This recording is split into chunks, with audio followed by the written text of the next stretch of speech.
The Washington Post newsroom delivers breaking events around the world as they happen. Unrivaled reporting from the journalists you've come to trust. To get the facts fast and meet the challenges of today head on. Get the news that matters most with a special offer by visiting WashingtonPost.com/watch. Subscribing unlocks instant access, bringing you the Post's award-winning coverage anytime, any place. Because democracy dies in darkness.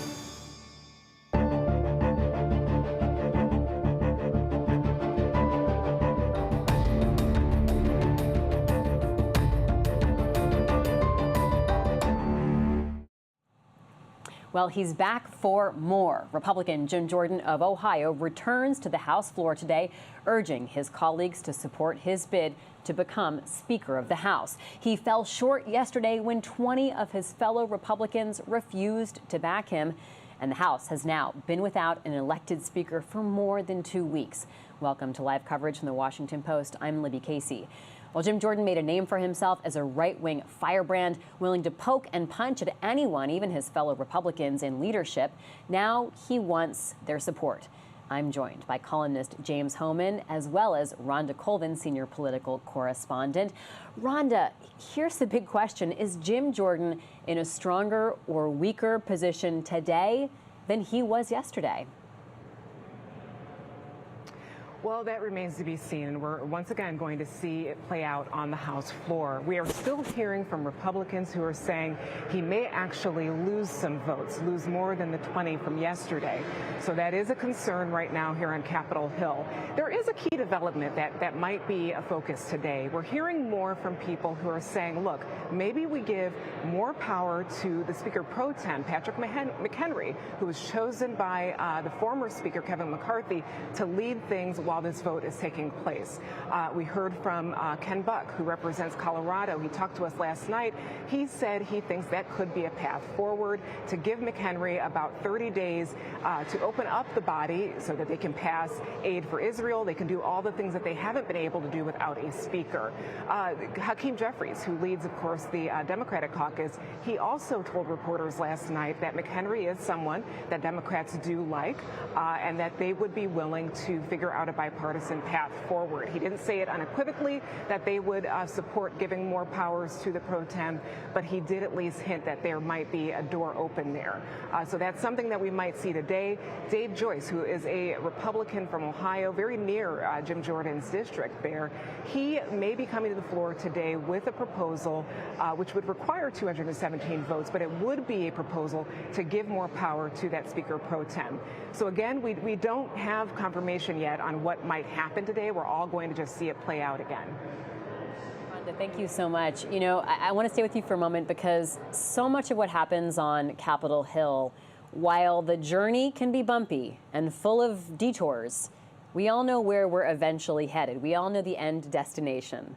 There may even be, you know, last-minute deals brokered or cliffhangers. What other descriptions can I fit in there, Rhonda? This is one we don't know the answer to, right? We really don't know how this could go. That's exactly right, and that's something that I feel we can't say enough because this thing has taken so many twists and turns. I mean, even think about 2 weeks ago when Matt Gaetz first said he was maybe going to bring a motion to vacate at the beginning of the week, and then the next day he brought it, and there was no speaker. And then you look at the twists and turns of last week where it looked like things were really coming around for Steve Scalise to be the speaker, but things changed by the end of the week. So it seems like we have been on a bit of a roller coaster with this speaker vote. Right now, there does seem, one thing you are hearing from members, both Democrats and Republicans, is that they do want to get to work. Number one, there's issues like Israel, that they want to at least pass a resolution declaring their support for Israel, get themselves in line to potentially pass any aid packages that may be coming from the Senate. And we also have that government shutdown deadline next month. So they know that there is a sense of urgency, but there has been so much gridlock that it appears some members just are taking this this day to day. And as a journalist up here, it's been really an interesting story to cover because you're right. We usually get hints or we get, information on background from aides and members to kind of figure out where we're going. This has been one time where we have not been able to know day to day, that we watch the House floor, we hear the moments in the hallway to see where they might be going, but you really don't know anything until all votes are counted. James, do you know what's going to happen today? Well, I think we have a sense. I mean, I think we know that there's going to be there's a couple things happening. Yeah. One is Scott Perry, who's one of Jim Jordan's closest allies, the head of the Congressional Freedom Caucus, key player in the run-up to January 6th, as we saw during those hearings last year. He is out there trying to manage expectations, saying Jim Jordan is going to do worse on the second ballot than the first ballot, that he's going to fall under 200 votes. Remember, he needs 217 to get there. So clearly, this is Jordan's team trying to telegraph expectations that, look, don't let the ship, everyone start abandoning ship when they fall, that they're not going to win on the second ballot. Jordan telling reporters he still thinks he can win and he can get there. But the other dynamic... But can you hold on? I want to stay on this. Yeah, exactly. Hold that dynamic. So Congressman Scott Perry is saying Jordan is likely to have fewer votes. Yes. We expect this, but he says, stay strong and keep praying. So Exactly. he's in no means giving up. Not at He's all. just bracing people, like you said, playing this expectations game, lowering the expectations so that if Jordan does go below 200 votes, it won't be like the death, nail in the coffin. So what gives Perry some hope? That, ultimately everything Rhonda was talking about. People do want a speaker, that there is sort of a that path. The moderates will be moderate. That the moderates will be moderate, that they can be persuaded that, that this is the will of the conference, and that Jordan can give enough concessions to woo them and win them over, that some of the people who are angry about the way Steve Scalise was treated last week when he was nominated for speaker, that perhaps Scalise will get his allies to fall in line for Jordan. That basically, they see a path. It is increasingly a very optimistic and overly hopeful path on their part. It does feel like the momentum, if it was moving toward Jordan yesterday morning, has been moving against him today. The other big dynamic to watch, and I think it's important to talk about because it's going to come up right here at the top, is Mike Kelly, a Republican from Pennsylvania, has a resolution in hand that he's on the floor now talking to the parliamentarian about, in which he is calling for the House to essentially elect Patrick McHenry as the Speaker pro tem. That would not mean that he's the permanent speaker, but what it would mean is that he has a lot more power and authority rather than basically a ceremonial role to elect a new speaker. This would require Democratic votes to happen because Jordan's allies are never going to go along with it. But it is a privileged resolution, which means that it would need to be taken up, that the House would need to vote on it. So there could be this morning a vote for Jim Jordan again, and then a vote for Patrick McHenry. Both would probably fall short because Democrats don't just want to throw their votes for McHenry to be the interim speaker without getting something in return, which Republicans at this hour are unwilling to do. But we do know that Jim Jordan, just at this hour, also does not have the votes. So these two pushes are underway on the floor. We're going to see some procedural maneuvering, and as we've been talking about, there's suspense. So much of what happens on the House floor is so choreographed, and this is one of those rare situations where there is genuine suspense, and really it could go multiple directions. Some of it really does depend on what Hakeem Jeffries does. Democrats were incredibly united yesterday. All of them showed up for the votes. All of them voted for Hakeem Jeffries.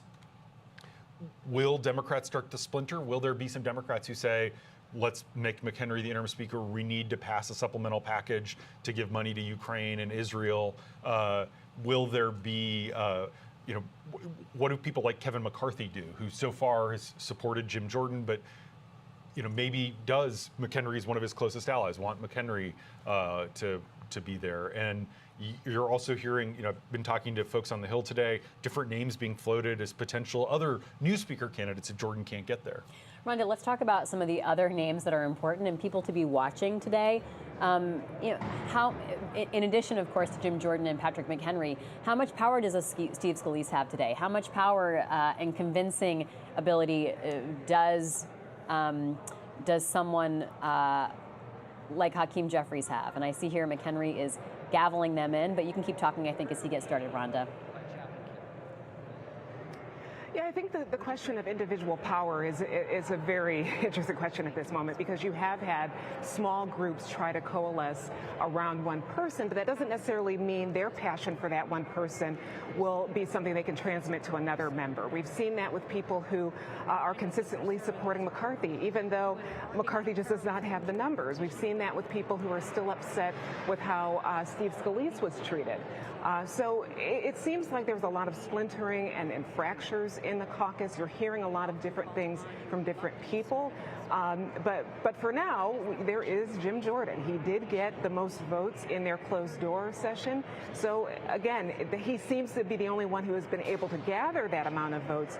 But we'll see if others are able to talk people into voting their way.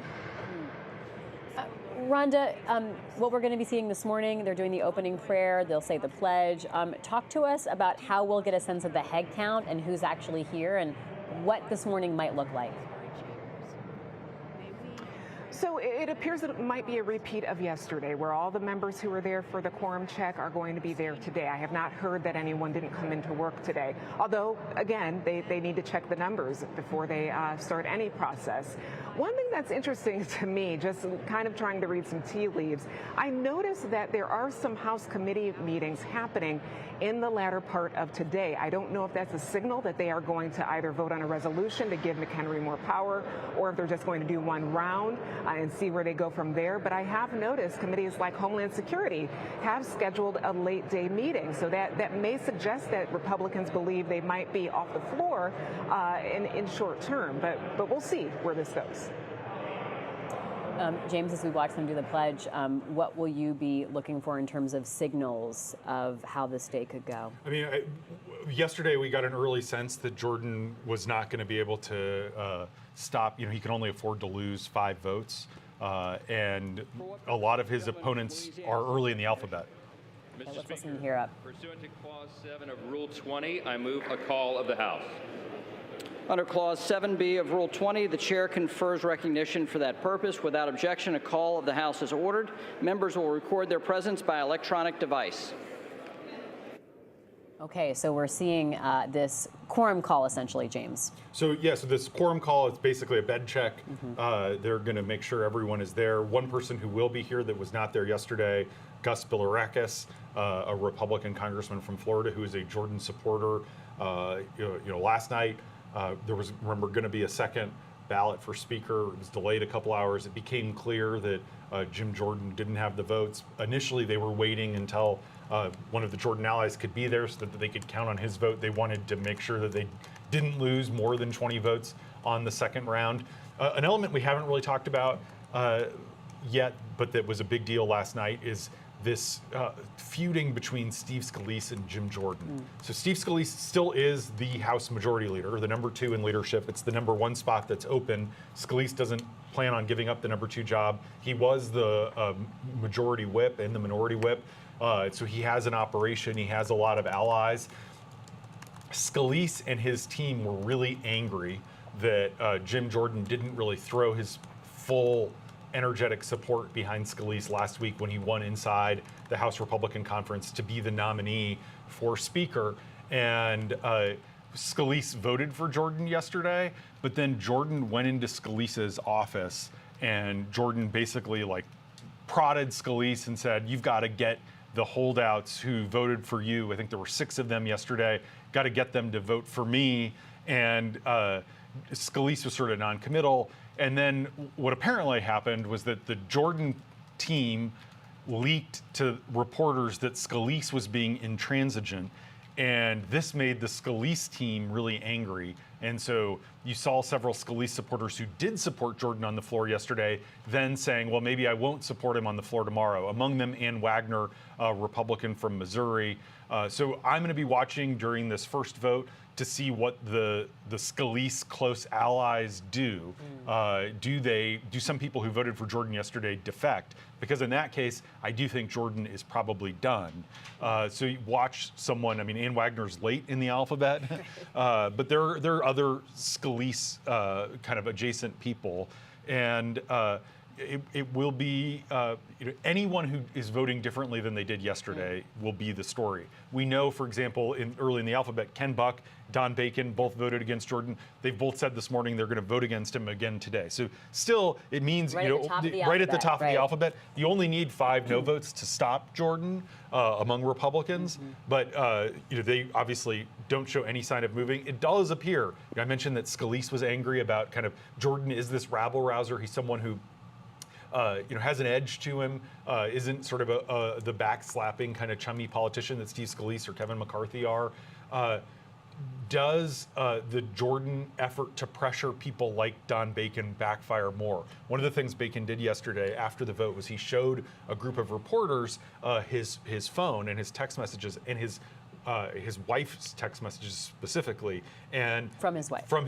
That his wife has been getting all these angry texts that are from anonymous people saying your husband better vote for Jim Jordan or we're going to take you out of Congress, and on and on and on. And Don Bacon was rubbed very much the wrong way by people sort of going after his wife as he saw it. And so he was sharing these messages to say, like, this is the last way to try to win me over, playing this kind of hardball. But you saw last night again on Fox News, Sean Hannity, who's a close Jordan ally, really hammering these 20 holdouts, attacking Republicans for not being on the team, and amusingly using some of the very same language and rhetoric that we saw from McCarthy in the lead up to Matt Gaetz with the motion to vacate, saying, 8 Republicans are working with all of the Democrats to thwart the will of the conference. Now they're using that rhetoric to try to boost Jim Jordan, which a lot of these holdouts find not just ironic, but offensive because of what we've gone through over the last 15 days. Well, let's go to one of our guests now. Theodoric Meyer is a national political reporter for The Washington Post. He is the co-author of the Early 202 newsletter. Theo, the reporting that you and Leon Caldwell have been doing has been an early wake up every day for those of us who are trying to wake up in the morning and figure out which direction things might go in. Talk to us about your anticipations for today. In particular, sort of who are you watching as we see some of the side conversations and the day evolve on the floor here? So the expectation for today, I think pretty widely on both sides, is that more Republicans will vote against Congressman Jordan than did yesterday. Remember, 20 Republicans voted against him yesterday. At least one of those is planning to vote for him today, or at least said that he will vote for him today. And that's Doug LaMalfa of California. Doug talked to reporters, including me, after the vote yesterday and said that he was only voting for Kevin McCarthy yesterday in sort of a show of solidarity with him. He's known McCarthy for a long time. They're part of the small group of Republicans from California. And he said he will be voting for Jordan today. But it's unclear how many others will break that way. And I think we're expecting more people to break the opposite way, people who voted for Jordan yesterday, breaking away and voting for other candidates today. Theo, Doug LaMalfa, interesting, because we saw that evolution happening as the day went on, thanks to your reporting. I'm curious as to the logic behind some of these members who knew that by voting against Jordan yesterday, it would slow down his momentum, right? It would take any wind out of his sails. What does Congressman LaMalfa have to say about what his decision means for today? Well, I think LaMalfa is probably relatively isolated in his, motivations. But I think you can look at several other groups and their own motivations. One group is members on the House Appropriations Committee, Republicans on that committee. 7 Republicans on that committee voted for candidates other than Jordan. So that's a big block votes. These are not really moderates. They could perhaps be described, many of them, as institutionalists. One of them who voted against Jordan yesterday, kind of surprised, was the committee's chairwoman, Kay Granger. Almost none of these Republicans are in competitive districts. They're going to win re-election. They probably have to worry about primary challenges more than they have to worry about losing re-election. A lot of them are longtime lawmakers. But they were concerned about Jordan's effect, or most of them, I believe, were concerned about Jordan's effect on the appropriations process, on government spending. Jordan is a hard-line conservative who has been very opposed to cutting spending deals in the past. There are also groups of Republicans who are in swing districts. These are people like Mike Lawler, a outspoken freshman from suburban New York, sort of easing into upstate New York. And these are people who, voting for Jordan, could potentially help them not win re-election. So those are two of the groups that we're watching today. Whether those groups grow and more Republicans who could be described that way vote against Jordan today. Theo, you've given us some people to watch out for and things to be aware of. Before we let you go, I want to talk to you about the chance of seeing Speaker pro temp McHenry getting more power and sort of having more authority through an actual vote. Yes, there's been a lot of talk, for days and perhaps even weeks now about eventually empowering Speaker pro tempore, essentially the temporary speaker designated by McCarthy. This is Patrick McHenry, Republican of North Carolina and the chairman of the Financial Services Committee. There has been more talk in recent days about moving, as things have gone not especially well in the Republican conference, about empowering McHenry, perhaps on a very temporary basis for only a few weeks, perhaps for longer, for a few months. But there are a lot of questions surrounding this and whether it is viable, including whether, some of the hardliners who brought down McCarthy, would they be opposed to empowering McHenry, who is certainly not a hard right member at all? Would Republicans have to turn to Democrats for those votes? What would Republicans have to give up if they did feel like they needed to secure Democratic cooperation? And would everything just sort of fall apart on the Republican end once you start negotiating with Democrats? Does that cause, more and more Republicans to say, whoa, we don't want to do this? Thanks so much, Theo. Really appreciate it. If you can stick around, we understand, though, if you do have to go back to your reporting, but if you can stay with us. Rhonda Colvin, I want to go to you right now. We're seeing this number of folks voting present go up. We're seeing the quorum call sort of fill out here, and what we'll be watching to remind our audience is to see how many people are present today, because that will show us what a simple majority means and just how many votes Jim Jordan will have to get to become Speaker. Rhonda, the chaplain this morning began the opening prayer. This is Rear Admiral Margaret Kibben. She opened the day with the prayer, and she used the phrase cacophony of chaos as she did so. So talk to us about the mood there and how members of the House and Senate are taking this moment. Yeah, it's so interesting often to listen to those prayers from the chaplain, because they sometimes very indirectly kind of highlight what's going on. There has been a lot of chaos, and many people have said it's self-inflicted. One of the reasons why is because back in January, when the motion to vacate was agreed upon, that always was looming over the entire House, that at any moment the Speaker could be ousted after one member brings up that privilege motion for the motion to vacate. So that kind of started the tone for this entire term.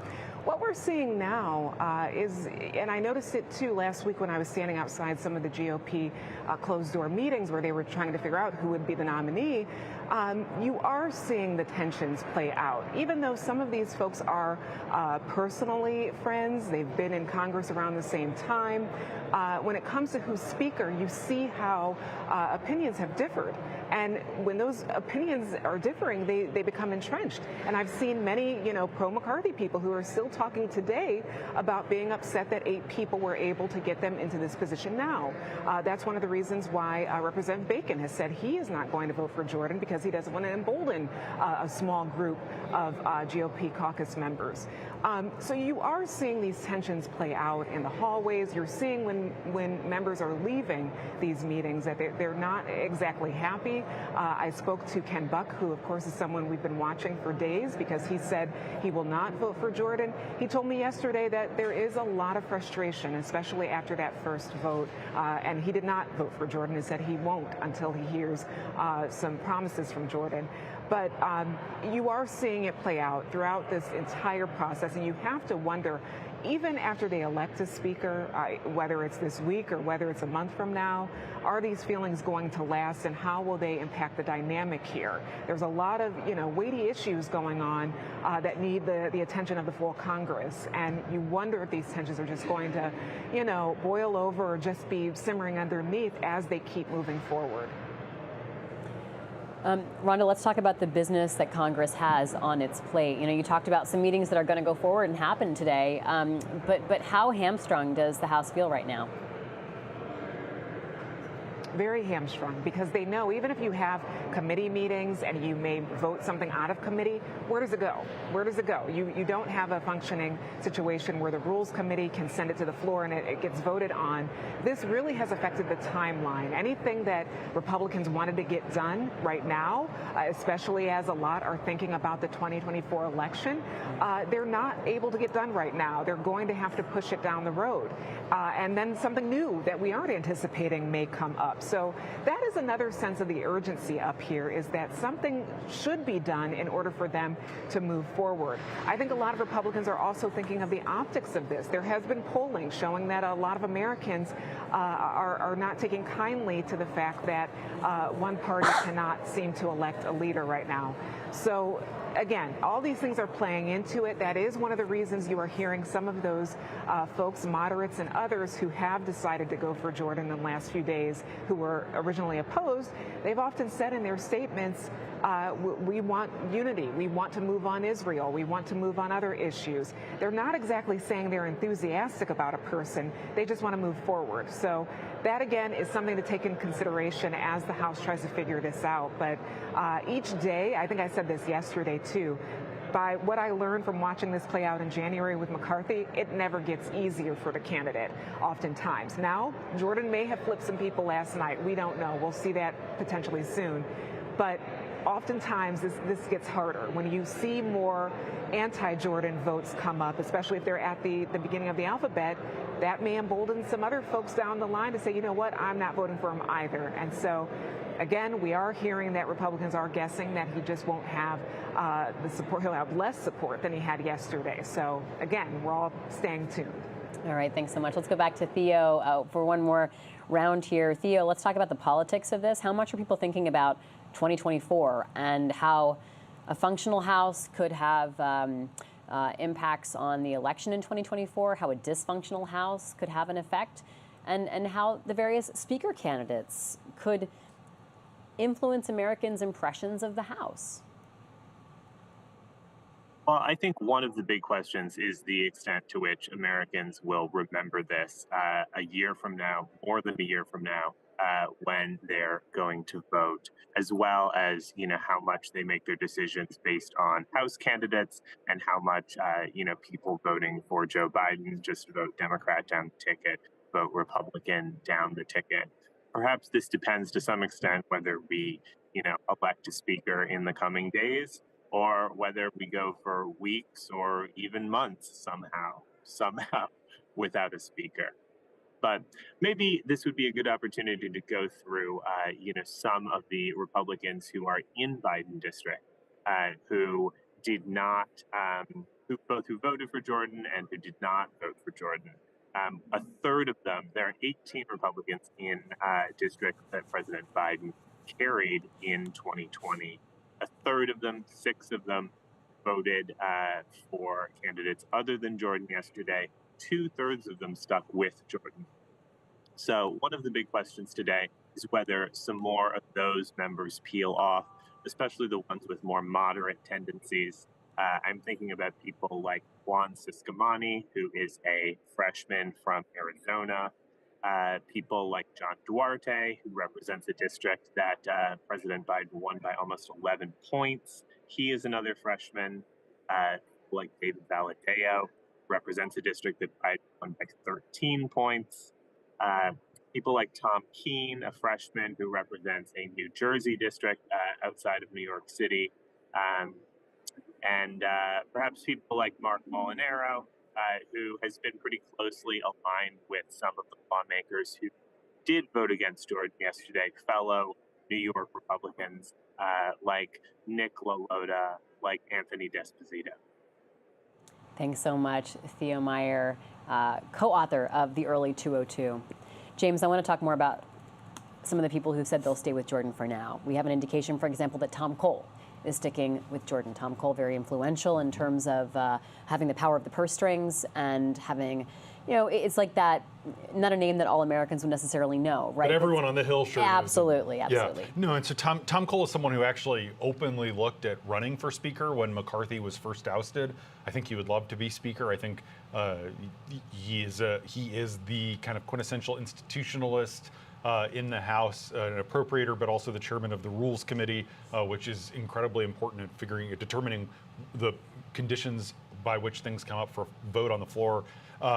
He is still voting for Jordan. He's also being floated by some House Republicans as a potential consensus pick if Jordan falls out. The other one that's really significant is Tom Emmer, who, as House Majority Whip, is the top Republican vote counter.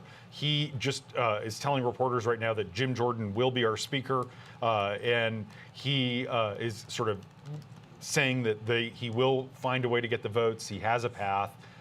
What's interesting in the last couple minutes is that you're seeing increasing pushback from people who are allies of Jordan against this idea of temporarily empowering Patrick McHenry, which means that they believe it is a live, very on-the-table issue.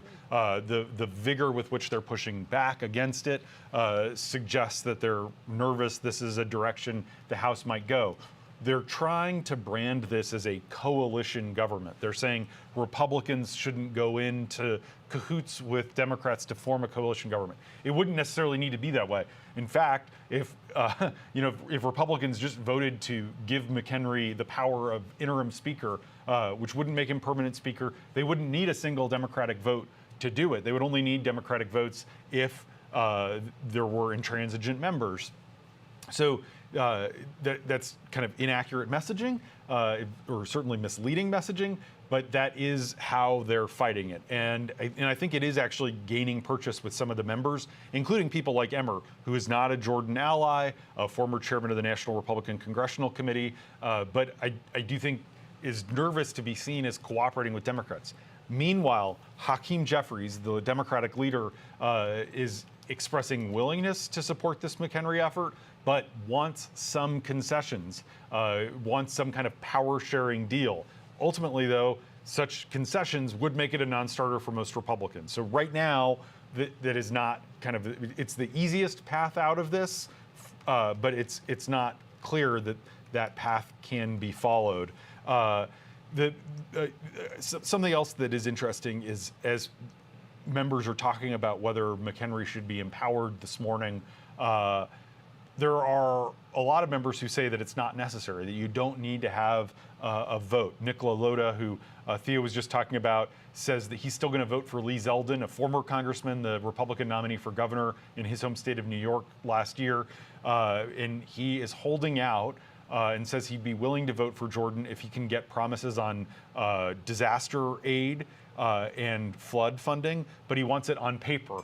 He doesn't want Jim Jordan's word. He doesn't trust him, but he wants a commitment that New York can get this disaster money. Same thing for 9/11 recovery and victims' families. But he's also saying he would be fine. He has this very specific list that Exactly. he wants written assurances on that there'll be priorities. And he, in fact, yesterday he tweeted a picture of like he wrote down like 4 things and said, "This is my list. This is what I care about. This is what my voters care about." So, you know, I think watch for people like that who can be won over. Are they? Rhonda, talk to us more about what happens behind the scenes in terms of this sort of trading and conversations and some of the deal making that may yield some results in one direction or other. Well, it is about, concessions and promises and agreements. Many members feel like they can hold out until whoever's the nominee can promise what they're interested in. One person that was interesting over the weekend was Mike Rogers, who chairs the Armed Services House Committee. He had been a no Jordan completely for the days preceding the weekend. And then over the weekend, he mentioned that he did have a conversation with him. And in Rogers' statement, he pointed out that Jordan agreed to work on issues on national security and agriculture. So it seems like in these one-on-one meetings, the person who is the nominee often has to go to these members and say, what do you want? But what has been so interesting to me in this whole experience is that Republican members are asking for many different things. It is not just one thing. We talked about it earlier about the appropriations members in the GOP caucus who are concerned about Jordan's stance on a potential shutdown or anything dealing with the fiscal matters. That was something holding back appropriations members. But you hear also that people are uneasy with the way that he might deal with Ukraine funding. He's someone who says he doesn't support it. You're hearing all of these different things about Jordan from his own caucus, and that's slightly different from the McCarthy experience back in January. So yes, there is, those backroom deals that may happen, but I think we're also seeing the fact that this is going on for a second round now, that there really isn't anything that could be agreed upon for some of these members. They just have a problem with Jim Jordan leading their side of the aisle. You're hearing from Democrats who keep saying that, he's an extremist, he's an insurrectionist. They're just uncomfortable with someone who's on the further right leading the entire chamber. So there does appear to be a lot of personal discomfort with the potential Speaker Jordan that is playing out in all of this. Rhonda, we're seeing this vote get closer to being closed. We have 3 outstanding House members who have not voted yet. 1 Republican, 2 Democrats. Remind our audience why these numbers are so critical. The numbers are so critical because there's such a slim margin of power in the House. Democrats are at 212. Republicans are at 221, and that's why this whole situation was started in the first place, is because any nominee for Speaker can't afford to lose at least 4. So anything that has happened in this chamber relies on the numbers and the math of who is present. So that is why this is a big deal. You just mentioned that a few have not signed in yet.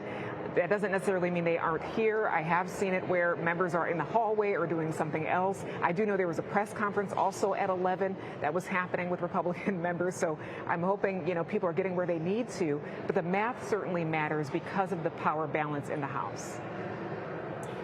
James, what happens if Jordan loses votes today in this next round? And now we've heard from even his closest allies as they lower expectations that could very well happen. Well, and sometimes you lower expectations because you know you're going to exceed them, right? I mean, but I think he will lose votes, and it will.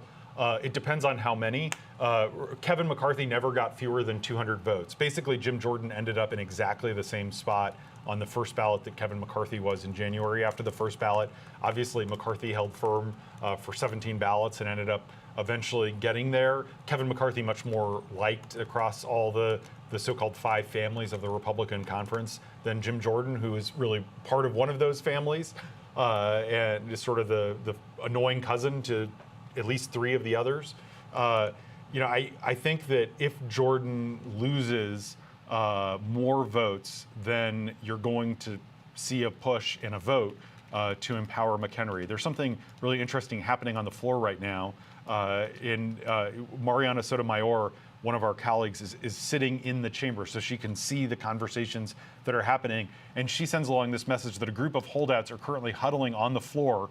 And it's 5 Republicans who are against Jordan. Remember, if 5 Republicans stick together and say they're never Jordan, Jordan has no path to being the speaker.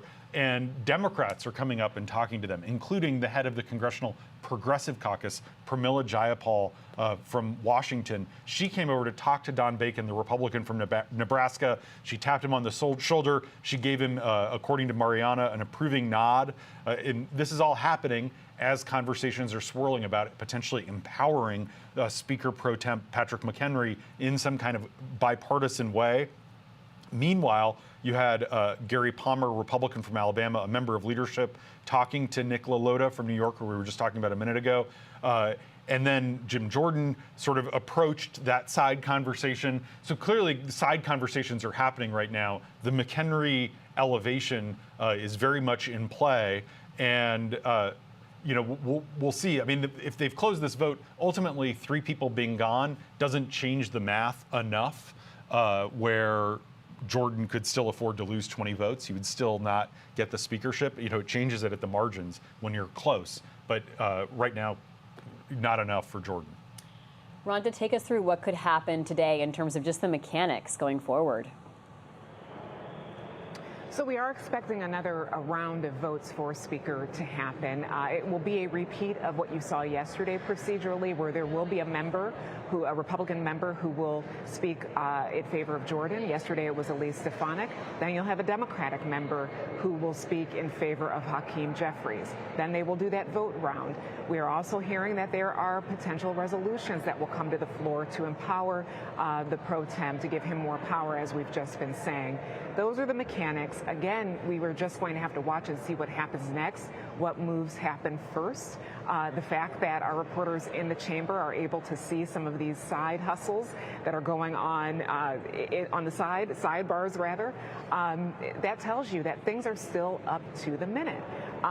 It's amazing to watch and amazing to consider how the vote for Speaker is really a game time decision for some people.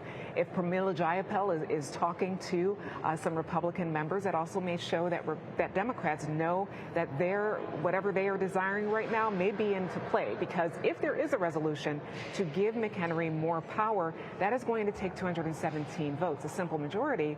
So you're going to need Democrats most likely. It is not likely. It could happen, but it isn't likely that all Republicans would vote for that resolution. There are a lot of sore feelings about doing this at all. So you could see a world where GOP members don't want to empower McHenry. They just want to keep moving forward on this.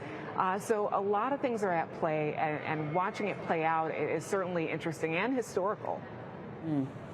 Rhonda, we have 2 members not voting yet, 1 Democrat, 1 Republican, so essentially it's a wash, Rhonda. Yeah, I'm sorry, Libby, I didn't quite hear you at the end, but yes, they're still trying to get those numbers. But I think, as James pointed out, even if 3 are still missing, that may not change things completely for Jordan. All right, James, we're watching to see this vote close, and then do we know yet when we could actually see a vote on the speaker? Do we have a timeline laid out? They could go right away, just away. like yesterday. Yeah, and I was looking at the list of who's voting, and we were talking earlier about watching Ann Wagner. Someone else that I would watch who's early in the alphabet, who's going to tell us a lot about how this is going, is Vern Buchanan. He supported Jordan, I think, reluctantly on the first ballot yesterday. He has said that all options are on the table moving forward. He's a close Scalise ally.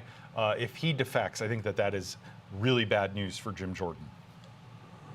All right. Well, this is live coverage from the Washington Post, and we are seeing how this day unfolds as we watch the milling about on the House floor. James, it's so essential for us to have our colleagues there in the chamber. Just describe for us, because you've been in there before, what it's like to be able to sit where you sit. You literally sit above in the next tear up. And you're able to sort of watch from this semi-bird's eye view. We've almost got a sense of it there from Very this close, camera yeah. angle of where the conversations are happening, of what's going on, of who's on their phone, who's sitting alone. Talk to us about that experience. Yeah, I mean, it really is. It's heady to be in there. Obviously, so much history, and it's a weird thing because you can't, unless they're really spirited and there's not other conversations going on, you can't quite hear what they're saying. But you really can learn so much from body language, and the body language often does speak volumes. I think viewers really got a chance to see what you get from being in the chamber during the January votes, because the House wasn't controlling the cameras, but journalists were controlling the cameras, and so they could zoom in on the interesting people to watch. In this case, these are more sort of traditional camera angles, and the media doesn't have, the independent media doesn't have control over what we're seeing. But you can really tell, there's sort of what are called the frontliners. Those are the people who are in tough competitive general election contests. And a lot of times, because they tend to have the same interests, they are sort of huddled. And then you have, the appropriators tend to huddle. Traditionally, the state delegations would huddle. We talked about yesterday about how the state delegations aren't united the same way that they once were, where it would sort of be like everyone in Ohio is going to be totally on board with Jim Jordan just because he's from Ohio. That doesn't exist the same way, but there are shared interests. So you'll see a lot of for example, the Texas Republicans sticking together and talking. There's a lot of Texas Republicans. I think it ends up being like 1 in 5 members of the Republican conference. Some of the pressure that Jordan is trying to exert in this lead up to a vote appears to be more on the people who are more vulnerable to losing a Republican primary than to losing a general election.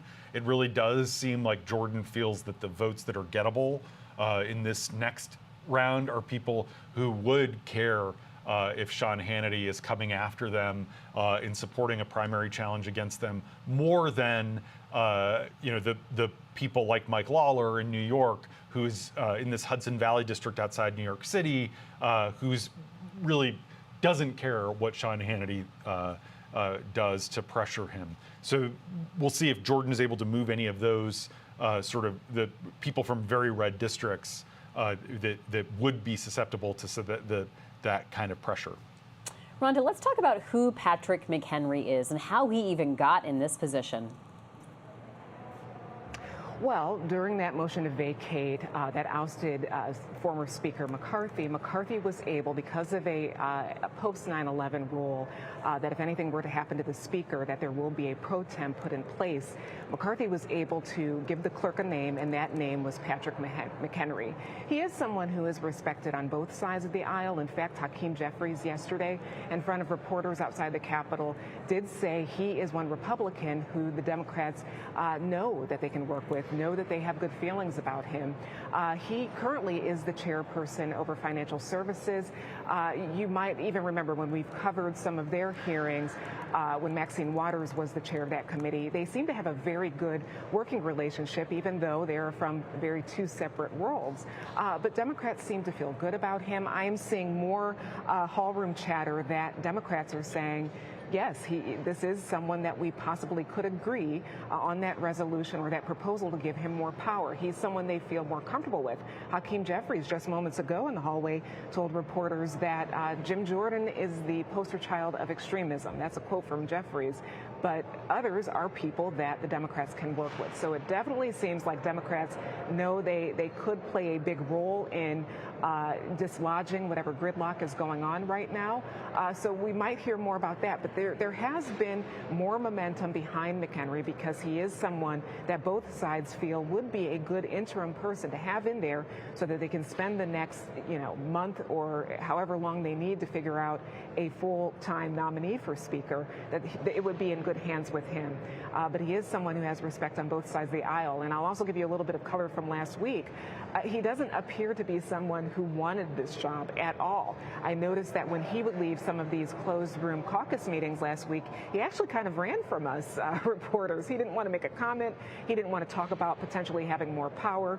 This is something that he doesn't appear to be seeking out publicly. But it may end up that if he's the person that both sides of the aisle can agree on right now and can move forward with the business, you might see him with more power than he intended a month ago. All right, we're looking at those pictures of Patrick McHenry. You know, Rhonda, such a fascinating position to be put in, especially because the people who McCarthy had designated to be on that piece of paper were not publicly known. So it really was like a reveal moment for so many of us when he became Speaker pro tem. I would like to hear your perspective on the history of this moment, how unprecedented it is to have someone like Congressman McHenry in this pro tem speaker role and this 2-week period without an elected Speaker of the House. It's really been a stunning turn of events, one after the other, and it almost appears as if all of these events weren't exactly planned out. If you would have talked to someone a month ago, yes, the motion to vacate threats from Matt Gaetz had been out there. This is something that hardliners have been talking about since January, and I think anybody who observed the Hill over the last few months knew that this would come out one way or the other. It was hanging over everything, from the debt limit decisions to other negotiations that needed to happen with McCarthy, and you just knew that the hardliners might push this button one day. So that was something we knew, but I just remember covering that motion to vacate and kind of seeing members stunned on the House floor when it was actually formal that McCarthy had been ousted. So you've kind of gone from, you know, how they were stunned, they were surprised, and to see them figure out in real time how to make this work. This is a history-making moment because we've never experienced this before. Motion to vacate did exist before, but it was never successful. And this is the first time we are seeing this. This is the first time we were seeing a Speaker pro tem, because as I just mentioned, that is a 9/11 era rule in House rules that a Speaker can designate a list of people that they believe can take over if something happens to them. So we did watch that happen historically, where McCarthy presented to the clerk his list. I'm not sure who was on the latter part of the list, but the number one name was McHenry, and according to House rules, that's what has to happen, that the clerk goes with the first name on the list. So again, we're experiencing real history. Another thing that has been really notable to me, because we are hearing so many different things from different GOP lawmakers, is you almost sense too the divisions in the Republican Party right now. I think I've mentioned before that Dave Joyce, who at first was not an enthusiastic Jordan vote, he comes from a district that is not a far drive from parts of Jim Jordan's district. So you would almost think that they might share some constituencies. It doesn't appear that, as James did point out, that the entire Ohio caucus was behind Jordan. So that almost seems like a microcosm of showing how Republicanism is very different state to state anymore. You're seeing different gradients of it, and I think we're seeing that play out right now as this Republican caucus doesn't appear to be all on the same page about a number of things. This is just one of them, but there have been many pieces of legislation where you've seen hardliners put in amendments that moderates just could not stomach. It's really gummed up a lot of the work here right now. So I think, you know, if anybody's writing about this in 30 years, about the history of this moment, that might be one to point out, is that you are seeing how different Republicans can be, even in the same state, same zip codes. That is a truly fascinating part of all of this. Rhonda Colvin giving us some perspective on just the history-making nature of what we're watching today. James, right now we have one Democrat not voting. All other Republicans and Democrats are accounted for. So this quorum call is basically wrapped up. Let's go over the numbers. What does Jim Jordan need to become Speaker of the House? So 432, you divide it by 2. So 432 is the number of people who are currently on the floor. So it's 435 is the number in the House of Representatives, but... here we go. Let's go. Well, go ahead and take us through the math. So 432 means that you would need, I think, 216. And the reason why it's 432 is because some 2 have resigned, and then one person isn't there. 432 members have recorded their presence. So you'd still need 217 The question votes. now occurs. The question now recurs on the election of a speaker. The tellers will please come forward to take their seats.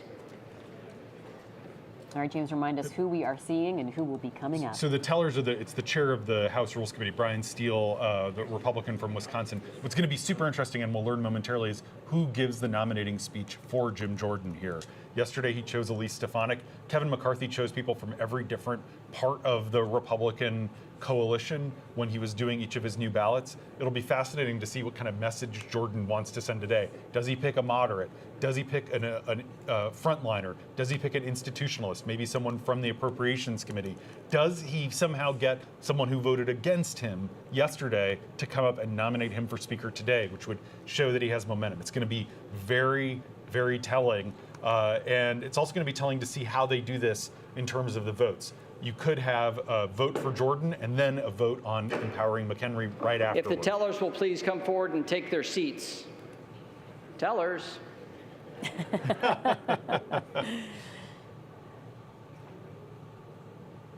McHenry is known for having a sense The of humor gentleman, and joking Mr. around with Loudermilk, the reporters. gentlelady from Alabama. Ms. Sewell, prompt. Thanks. All right.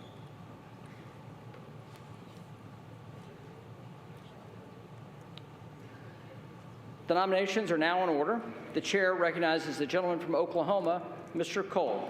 Thank you, Mr. Speaker. Mr. Speaker, I rise for the purpose of placing in nomination the name of the Honorable Jim Jordan for the position of Speaker of the House at the direction of the Republican Congress.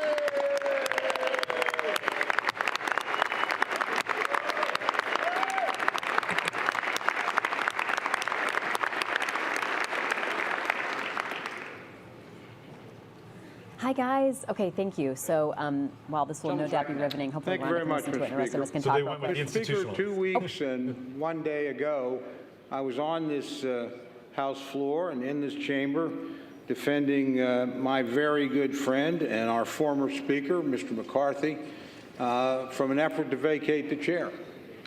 And in the course of that speech, I made the remark that those who did this, whether intentionally or unintentionally, were going to put the Congress in a state of chaos and the country into a state of uncertainty. I think the last 2 weeks have vindicated that observation. But we have a chance today to end that chaos and to end that uncertainty. Now, when these races happen, there's always a lot of hard things said on both sides of the aisle. There's a lot of finger pointing that goes on. I don't intend to be involved in any of that today. I think the decision in front of us is far, far too important for that. But I am very proud to place in nomination the name of our good friend, my good friend, our Republican candidate for Speaker, the Honorable Jim Jordan of Ohio.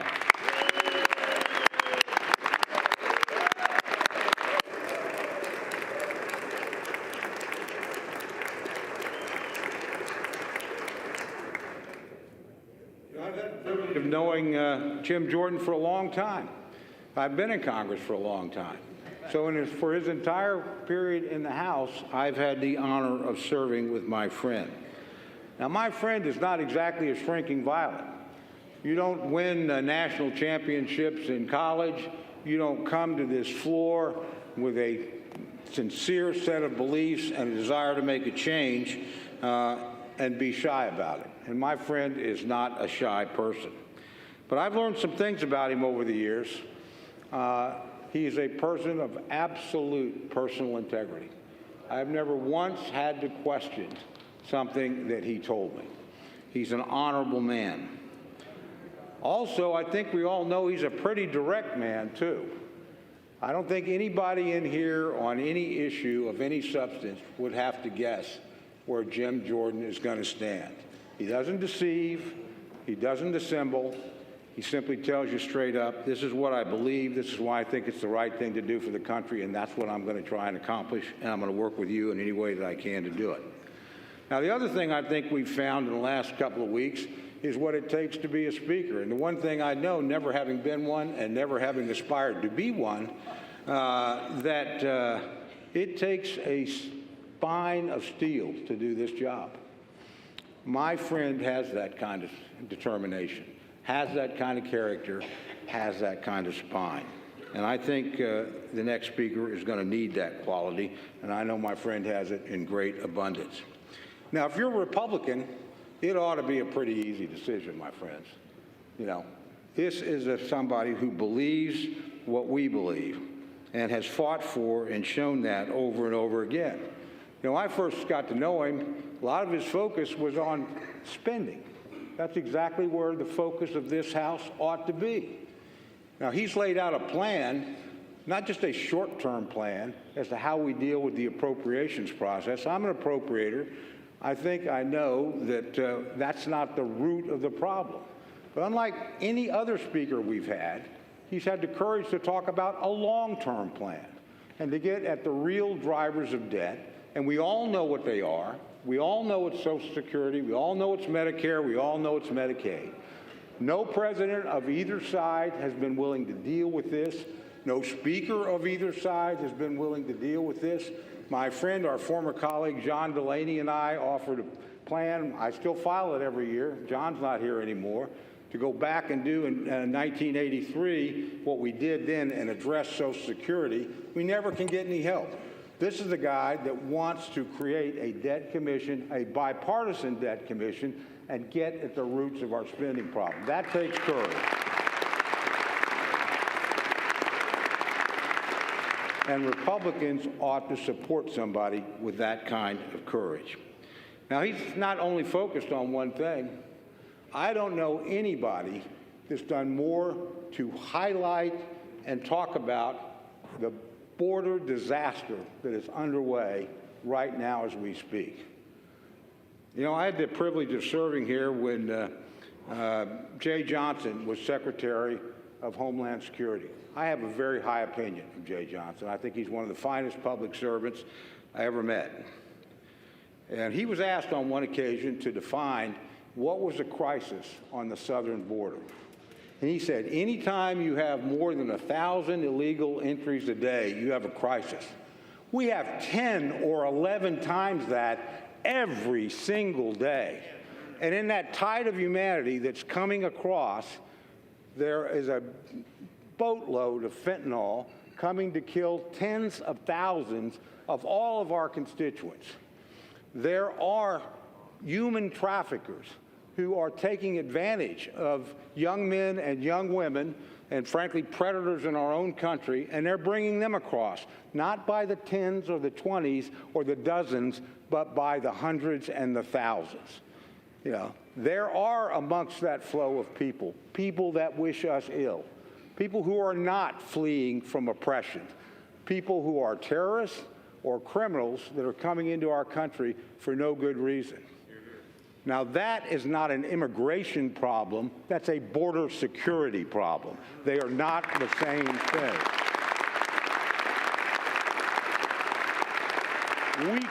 We can debate immigration. That's a worthy debate. We should never have to debate border security. Nobody's highlighted that issue like my friend Jim Jordan. Nobody's done more as a committee chairman to move legislation that would meaningfully deal with this problem. And this, my friends, on both sides of the aisle, but with all due respect, particularly this administration and my friends on the other side, you need to look at this.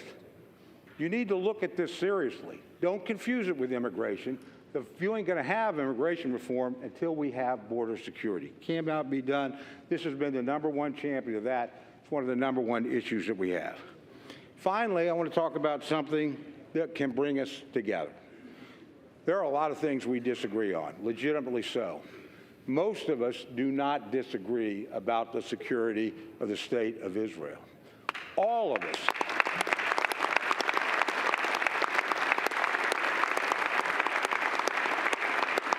All of us on both sides of the aisle reacted with horror and with deep sympathy and with legitimate outrage at the crime that was perpetrated against the people of Israel in the last week.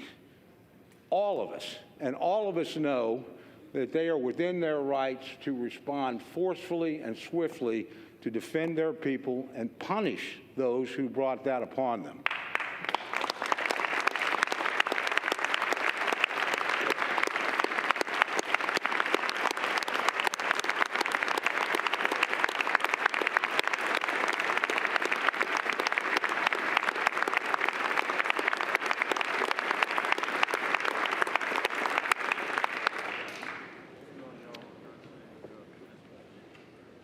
So at a moment of crisis, and we are in a moment of crisis, we should come together and act.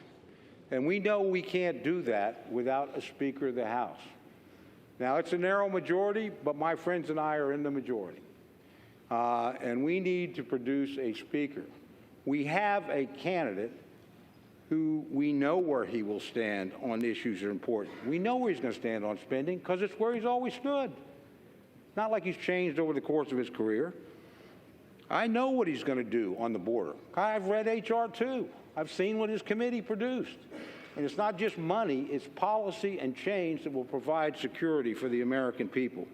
And finally, and I say this on a bipartisan basis, I know he will stand up for Israel, and I know in that area we can come together. That crisis is on us now. We may get a request almost any time to act. We need to be able to act. My friend will act on that crisis. He's shown it his whole career. So it's with a great deal of pride that I have the privilege of nominating my friend, our chairman of the Judiciary Committee, but a person whose principles you know, whose actions you can trust, and who in a time of crisis will respond with the leadership we need. Jim Jordan. Yay.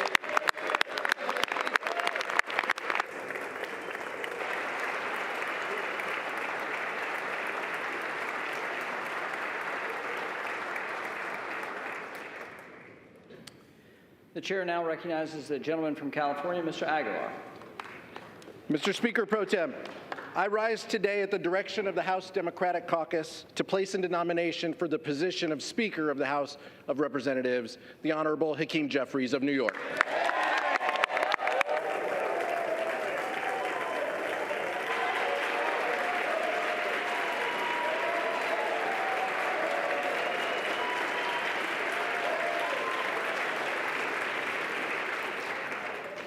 Here we are again, Mr. Speaker. And I promise to make these speeches shorter if we get closer to a compromise, but I'm not certain that that's going to happen at this moment. While the Republican candidate for Speaker is making late-night backroom deals to secure the gavel, Leader Jeffries has once again extended the hand of bipartisanship for a path forward. One thing was very clear yesterday: the vote total, 220, 212 to 200. The People's House has spoken, and Leader Jeffries has the support to be Speaker that this country needs.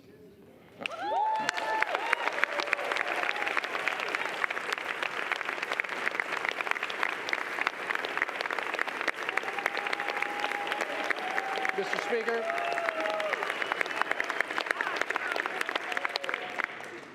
$212 to 200. No amount of election denying is going to take away from those vote totals.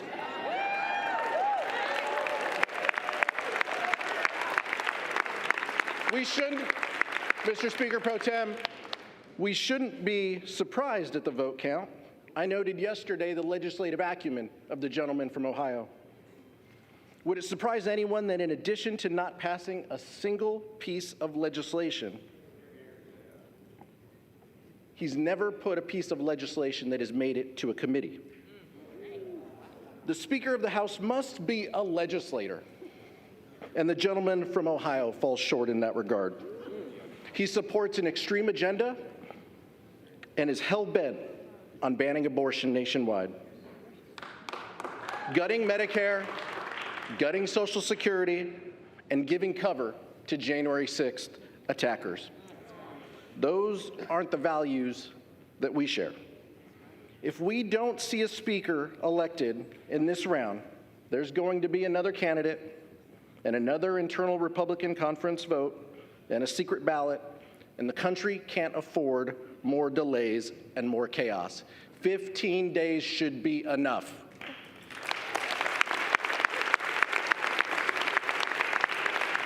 House Democrats are united on this path forward. We're united behind Hakeem Jeffries, united to put people over politics, and united to lower costs, create better paying jobs, build safer communities, and defend democracy. And once again, we're coming together to achieve this common goal, and that is to make Hakeem Jeffries Speaker of the House of Representatives.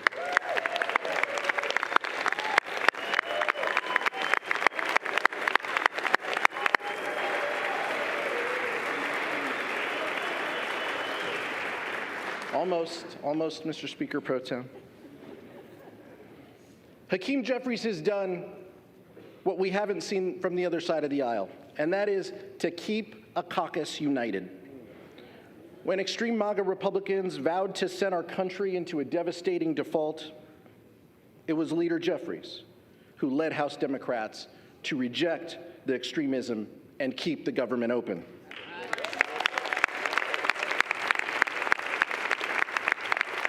Mr. Speaker Pro Tem, we have the vote totals to back that up. It has been Leader Jeffries and House Democrats who have shown a willingness and a conviction to keep our promise to deliver for American families. And it will be Hakeem Jeffries who will move our body and our country forward on a bipartisan path. Who on the other side of the aisle, Mr. Speaker Pro Tem, will take yes for an answer and work with us to achieve 3 common goals. And my colleague and good friend, the gentleman from Oklahoma, mentioned one of them. Supporting assistance to Israel, but what he left out was assistance to Ukraine and our national security objectives.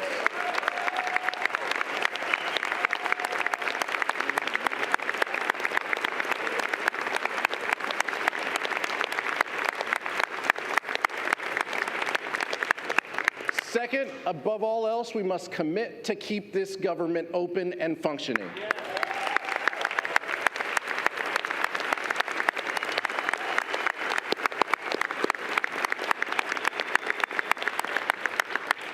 And finally, Mr. Speaker Pro Tem, we need to put this body on a bipartisan path to achieve real results for the American public. That is what we were sent to do. That is what we need to do. That is why Hakeem Jeffries is the leader we need at this time to lead this chamber. I'd like to nominate Hakeem Jeffries as Speaker of the House. I yield back.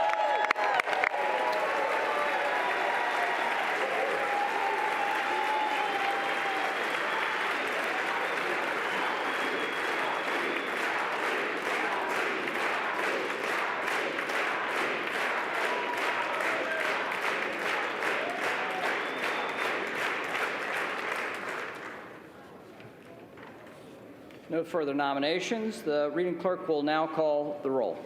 Adams. Jeffries. Adderholt. Jordan. Aguilar. Jeffries. Alford.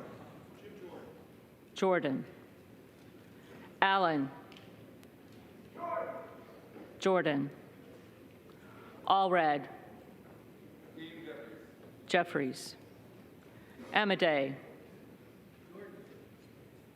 Jordan. Armstrong. Jordan. Arrington. Jordan. Auchincloss. Jeffries. Babin. Jordan. Bacon. McCarthy.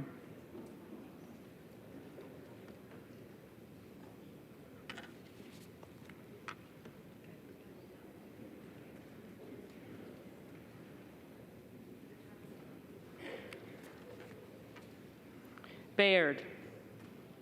Jordan. Balderson. Jordan. Ballant. Jeffries. Banks. Jordan. Barr. Jordan. Barragan. Jeffries. Bean of Florida. Jordan. Beatty. Jeffries. Bentz. Jordan. Barra. Jeffries. Bergman. Jordan. Beyer. Jeffries. Bice. Jordan. Biggs. Jordan. Bilirakis. Jordan. Bishop of Georgia. Jeffries. Bishop of North Carolina. Jordan. Blumenauer. Jeffries.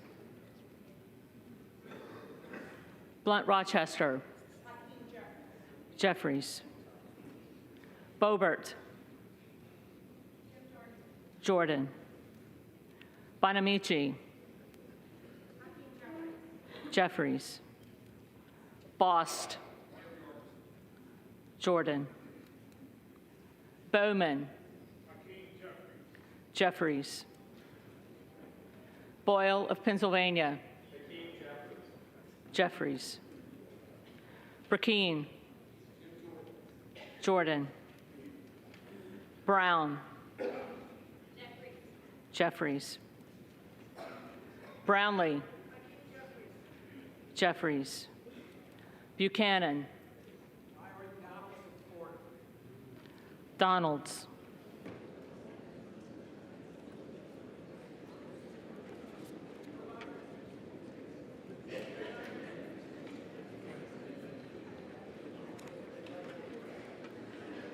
Buck. Emmer.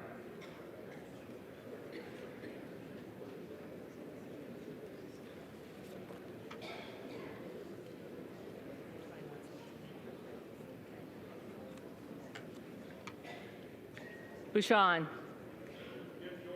Jordan. Basinski. Jeffries. Burchett. Jordan. Burgess. Jordan. Burleson.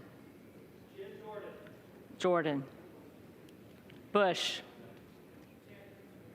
Jeffries. Calvert. Jordan. Kamek. Jordan. Caraveo. Jeffries. Carbajal. Jeffries. Cardenas. Jeffries. Carey. Jordan. Carl. Jordan. Carson. Jeffries. Carter of Georgia. Jordan. Carter of Louisiana. Jeffries. Carter of Texas. Jordan. Cartwright. Jeffries. Kassar. Jeffries. Case. Jeffries. Caston. Jeffries. Castor of Florida. Jeffries. Castro of Texas. Jeffries. Chavez de Reamer. McCarthy.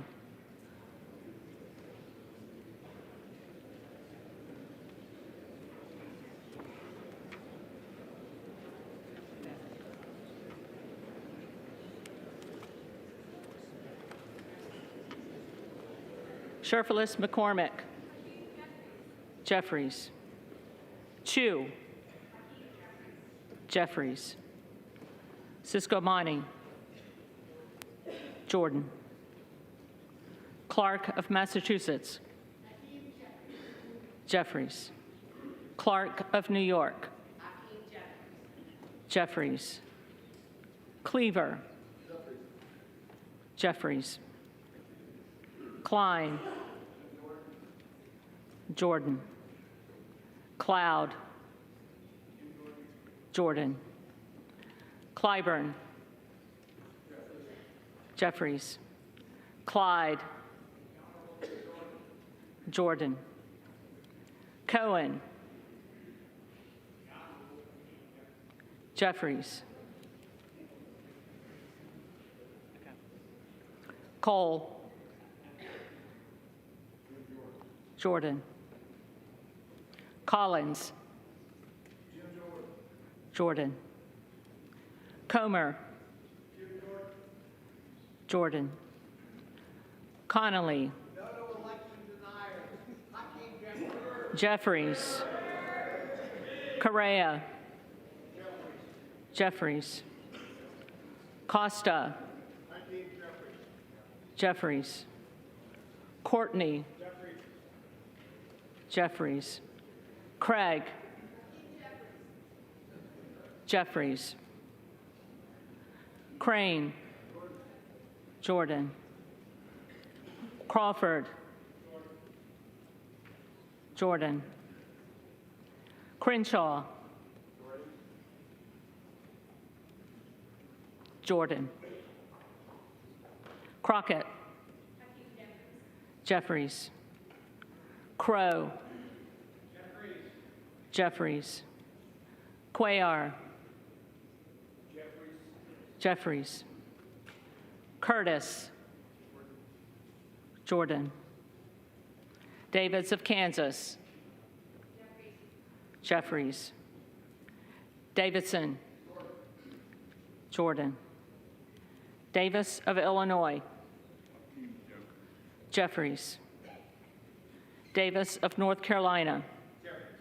Jeffries. Dean of Pennsylvania. Jeffries. DeGette. Jeffries. Dela Cruz. Jordan. DeLauro. Jeffries. Del Bene. Jeffries. DeLuzio. Jeffries. DeSaulnier. Jeffries. Desjardins. Jordan. D'Esposito.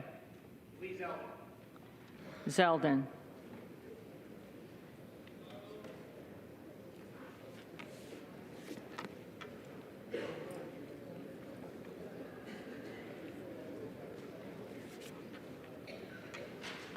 Diaz-Balart. Scalise.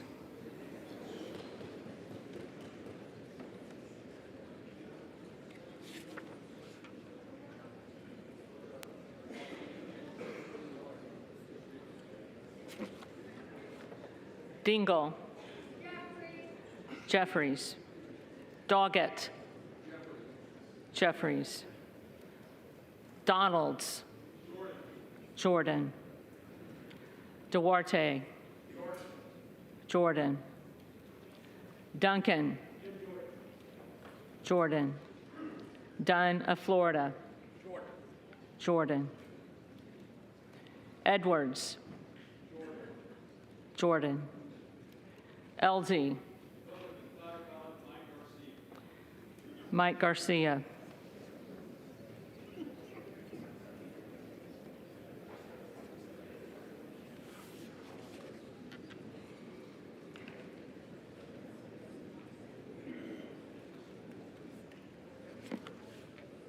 Emmer. Jordan. Escobar. Jeffries. Eshu. Jeffries. Espaillat. Jeffries. Estes. Jordan. Evans. Jeffries. Azell. Jordan. Fallon. Jordan. Finstra. Jordan. Ferguson. Scalise.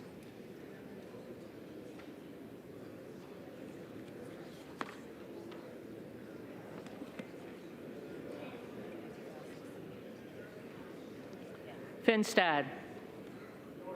Jordan. Fischbach. Jordan. Fitzgerald. Jordan. Fitzpatrick. Jordan. Fleischman. Jordan.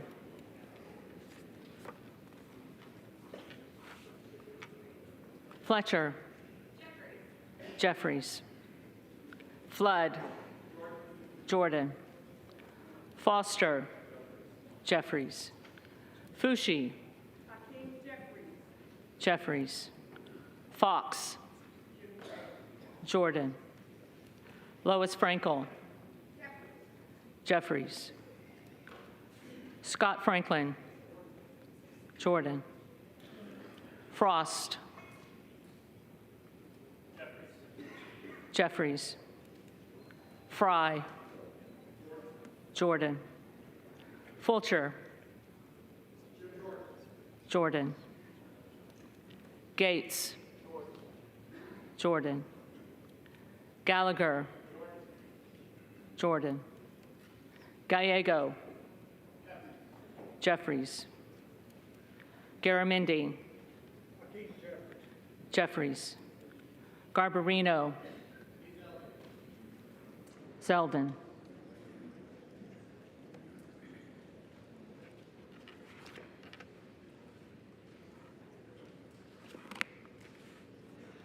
Mike Garcia. Jordan. Robert Garcia. Jeffries. Garcia of Illinois. Jeffries. Garcia of Texas. Jeffries. Jimenez. McCarthy.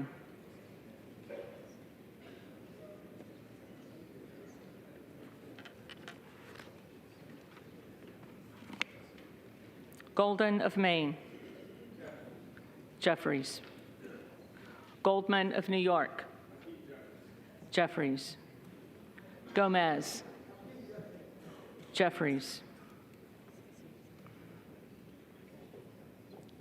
Tony Gonzalez. Scalise.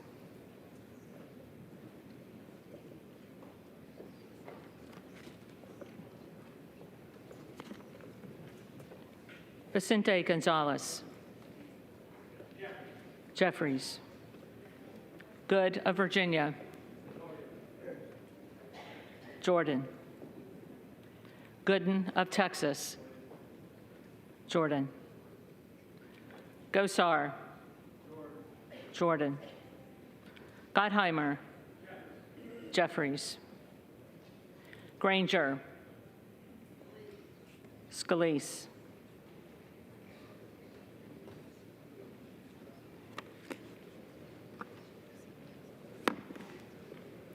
Graves of Louisiana.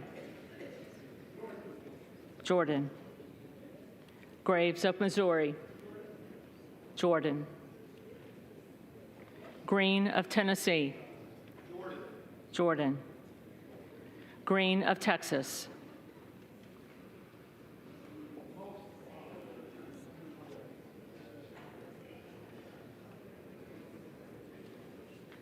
Jeffries. Green of Georgia. Jordan. Griffith. Jordan. Grijalva. Jeffries. Grothman. Grothman. Jordan. Guest. Jordan. Guthrie. Jordan. Hageman. Jordan. Harder of California. Jeffries. Harris. Jordan. Harshbarger. Jordan. Hayes. Jeffries. Hearn. Jordan. Higgins of Louisiana. Jordan. Higgins of New York. Jeffries. Hill. Jordan. Himes. Jeffries. Henson.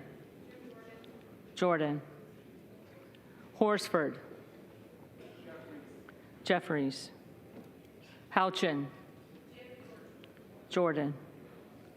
Houlihan. Jeffries. Hoyer. Jeffries. Hoyle of Oregon. Jeffries. Hudson. Jordan. Huffman. Jeffries. Huizinga. Jordan. Hunt. Jordan. Issa. Jordan. Ivy. Jeffries. Jackson of Illinois. Jeffries. Jackson of North Carolina. Jeffries. Jackson of Texas. Jordan. Jackson Lee. Jeffries.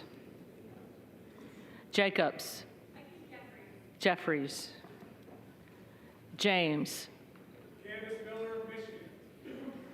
Miller Meeks. Candace Miller of Michigan.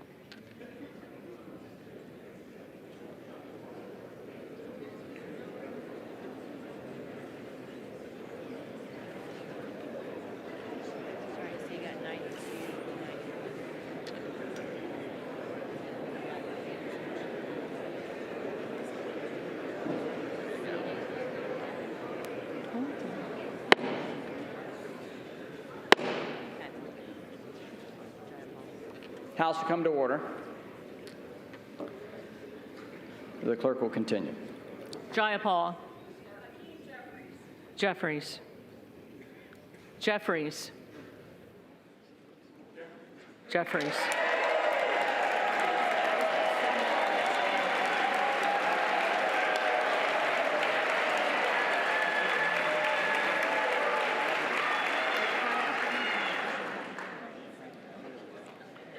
Johnson of Georgia.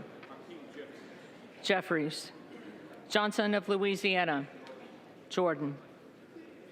Johnson of Ohio. Jordan. Johnson of South Dakota. Jordan. Jordan. Jordan.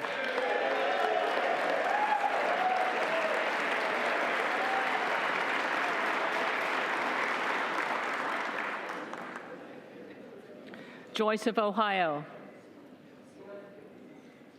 Jordan. Joyce of Pennsylvania. Jordan. Kemlager Dove. Jeffries. Captor. Jeffries. Kane of New Jersey. Jordan. Keating. Jeffries. Kelly of Illinois. Jeffries. Kelly of Mississippi. Jordan. Kelly of Pennsylvania. Former Speaker of the House, the Honorable John Boehner. Boehner.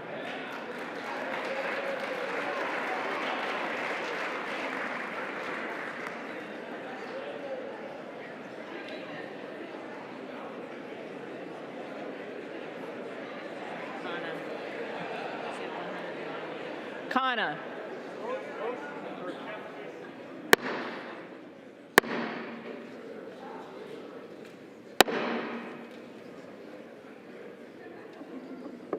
Khanna. Jeffries. Kiggins of Virginia. McCarthy.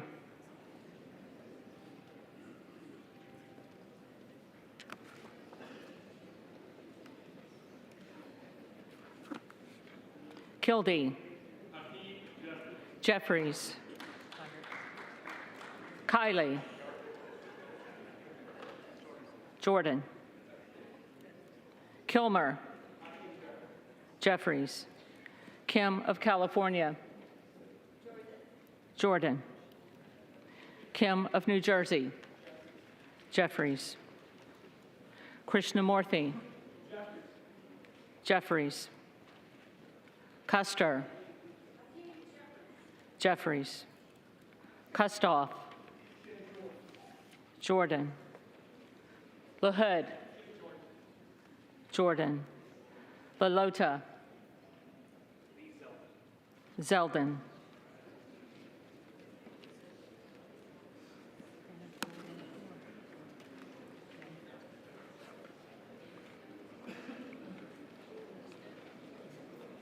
LaMalfa. Jordan. Lamborn.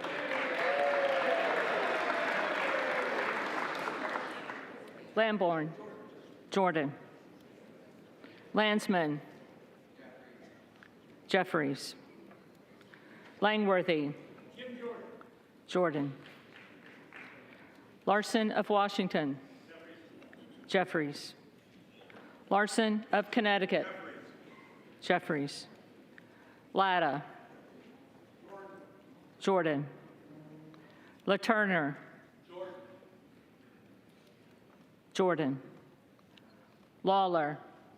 Speaker Kevin McCarthy. McCarthy.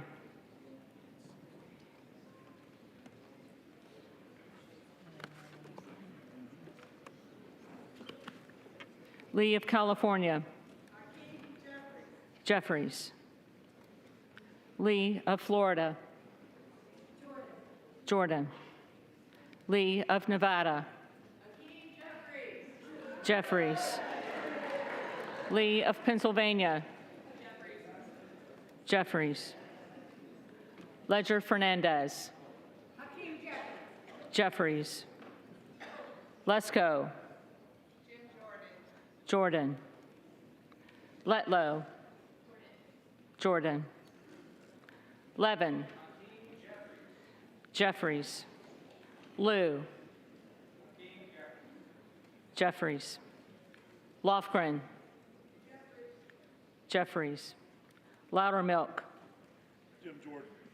Jordan. Lucas. Jordan. Luke Kameyer. Jordan. Luna. Jordan. Luttrell. Jordan. Lynch. Jeffries. Mace. Jordan. Magaziner. Jeffries. Maliotakis. Jordan. Mann. Jordan.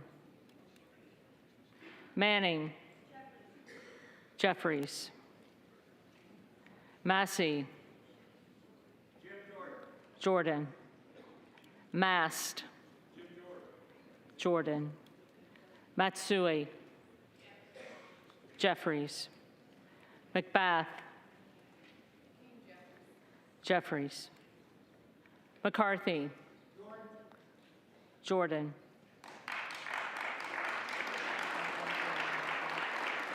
McCall. Jordan. McLean. Jordan. McClellan. Jeffries. McClintock. Jordan. McCollum. Jeffries. McCormick. Jordan. McGarvey. Jeffries. McGovern. Jeffries. McHenry. Jordan. Meeks. Jeffries. Menendez. Jeffries. Ming. Jeffries. Muser. Jordan. Mfume. Jeffries. Miller of Illinois. Jordan. Miller of Ohio. Jordan. Miller of West Virginia. Jordan. Miller Meeks.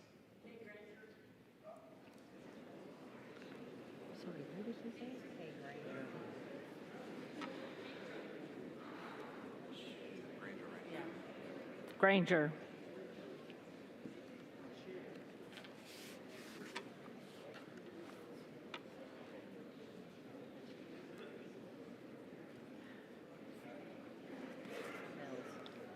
Mills. Jordan. Molinaro. Jordan. Molinar. Jordan. Mooney. Jordan. Moore of Alabama. Jordan.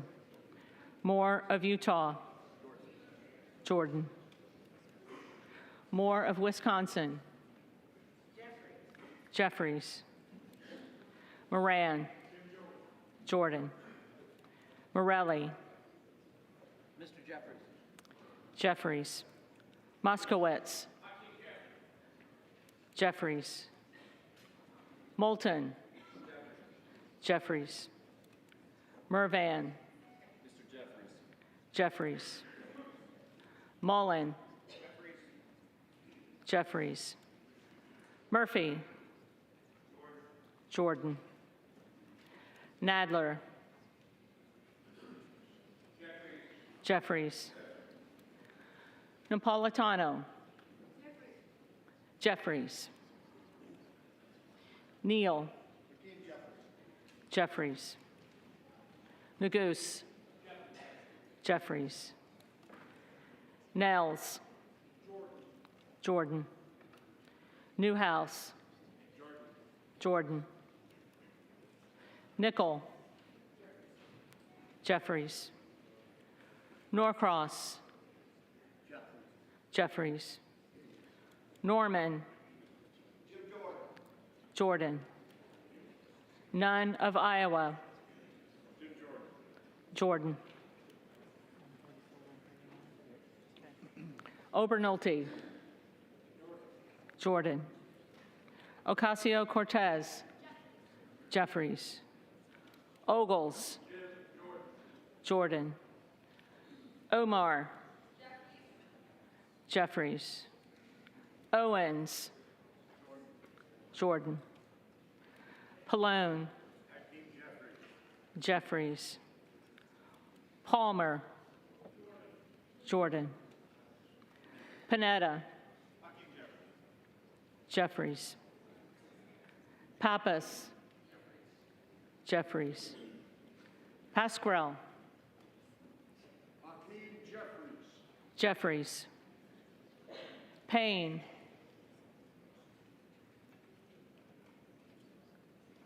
Payne. Pelosi.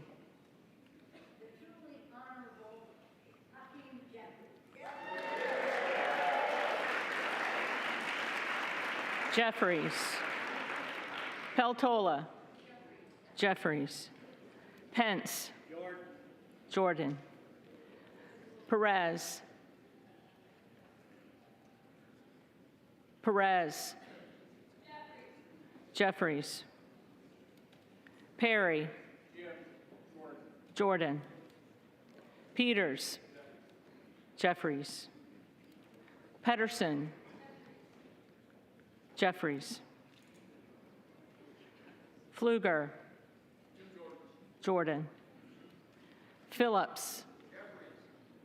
Jeffries. Pingree. Jeffries. Pocan. Jeffries. Porter. Jeffries. Posey. Jordan. Presley.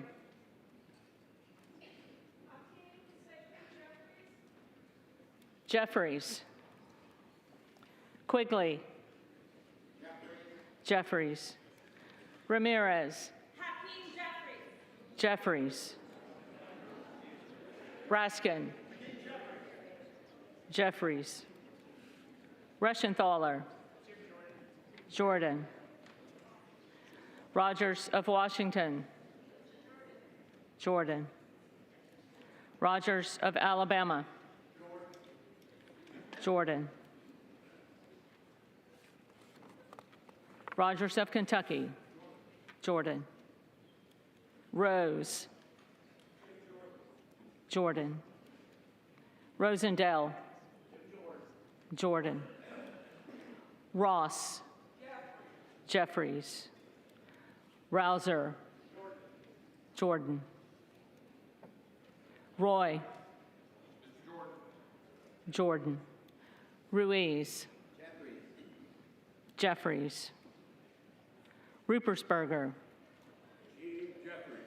Jeffries. Rutherford. Scalise.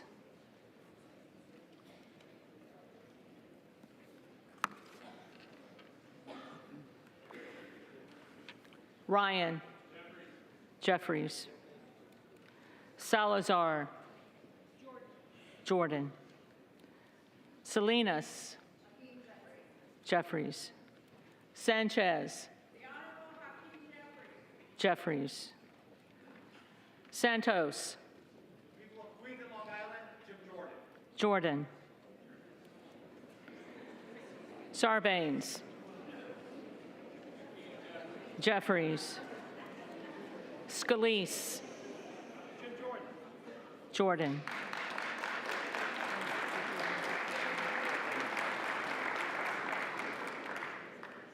Scanlon.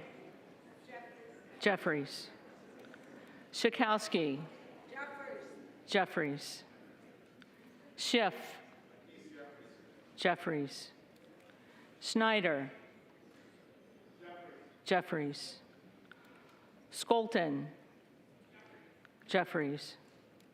Schreier. Jeffries. Schweikert. Jordan. Austin Scott. Jordan. David Scott. Jeffries. Scott of Virginia. Jeffries. Self.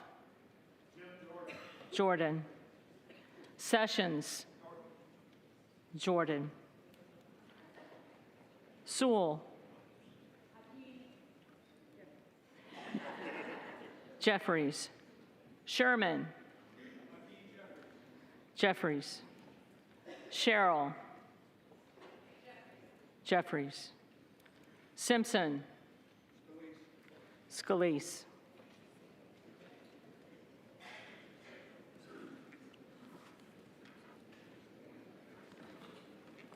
Slotkin. Jeffries. Smith of Missouri. Jordan. Smith of Nebraska. Jordan. Smith of New Jersey. Jordan. Smith of Washington. Jeffries. Smucker. Jordan. Sorensen. Jeffries. Soto.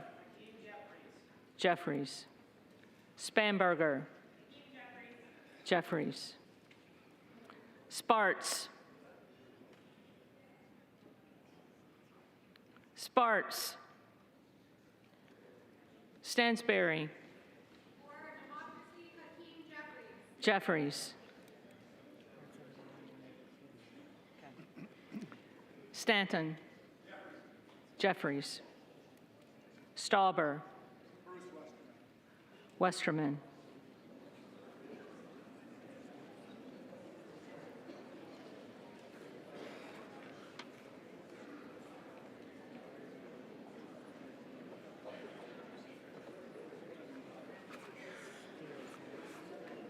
Steele. Jordan. Stefanik. Jordan. Style. Jordan. Stube. Jordan. Stevens. Jeffries. Strickland. Jeffries. Strong. Jordan. Swalwell. Jeffries. Sykes. Jeffries. Takano. Jeffries. Tenney. Jordan. Tanadar. Jeffries. Thompson of California. Jeffries. Thompson of Mississippi. Jeffries. Thompson of Pennsylvania. Jordan. Tiffany. Jordan. Timmons. Jordan. Titus. Jeffries. Talib. Talib. Takuda. Jeffries. Tonko. Jeffries. Torres of California. Jeffries. Torres of New York. Jeffries. Trahan. Jeffries. Trone. Trone. Turner. Jordan. Underwood. Jeffries. Valadeo. Jordan. Van Drew. The Honorable Jim Jordan. Jordan. Van Dyne. Jordan. Van Orden. Jordan. Vargas. Jeffries. Vasquez. Jeffries.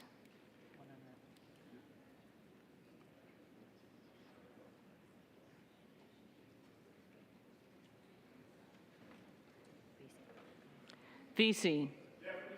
Jeffries. Velasquez. Jeffries. Wagner. Jordan. Wahlberg. Jordan. Waltz. Jordan. Wasserman Schultz. Jeffries. Waters. Jeffries. Watson Coleman. Jeffries. Weber of Texas. Jordan. Webster of Florida. Jordan. Winstrup. Jordan. Westerman. Jordan. Wexton. Jeffries. Wild. Jeffries. Williams of Georgia. Jeffries. Williams of New York. Jordan. Williams of Texas. Jordan. Wilson of Florida. Jeffries. Wilson of South Carolina. Jordan. Whitman. Jordan. Womack. Scalise.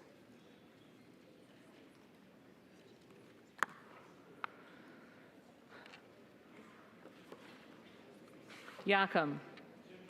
Jordan. Zinke. Jim Jordan of Ohio. Jordan.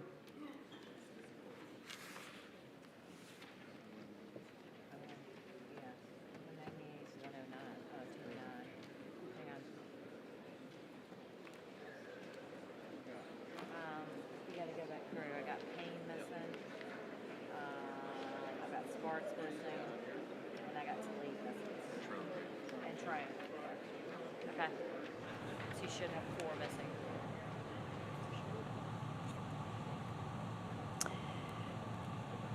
Once again, Jim Jordan has failed in his bid to become Speaker of the House. They will wait for the tallies to be done here. The official number, he needed 217. He has fallen far short of that. This is Libby Casey. You're watching live coverage from the Washington Post. I'm joined by James Homan and Rhonda Colvin. James, by my count, 22 Republicans did not vote for Jim Jordan. He could only lose a handful. He lost far more than that. Yeah, gained 1, lost a couple. Let's talk about who he lost, because I think it's significant. They were close allies of Steve Scalise, Vern Buchanan, Drew Ferguson, Marionette Miller Meeks, all close with Scalise. And I hear Speaker Pro Tem McHenry banging the gavel, so let's listen in. Names of the members who did not answer the first call of the roll. Payne. Jeffries.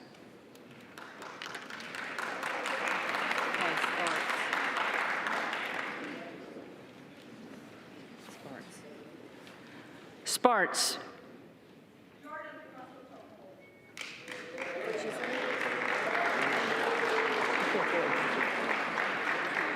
Jordan.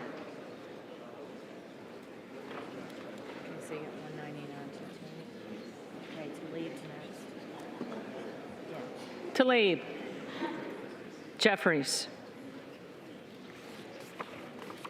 And then the next one we have is Trone. Tallies. Trone. Jeffries. Jeffries. They're going a final list.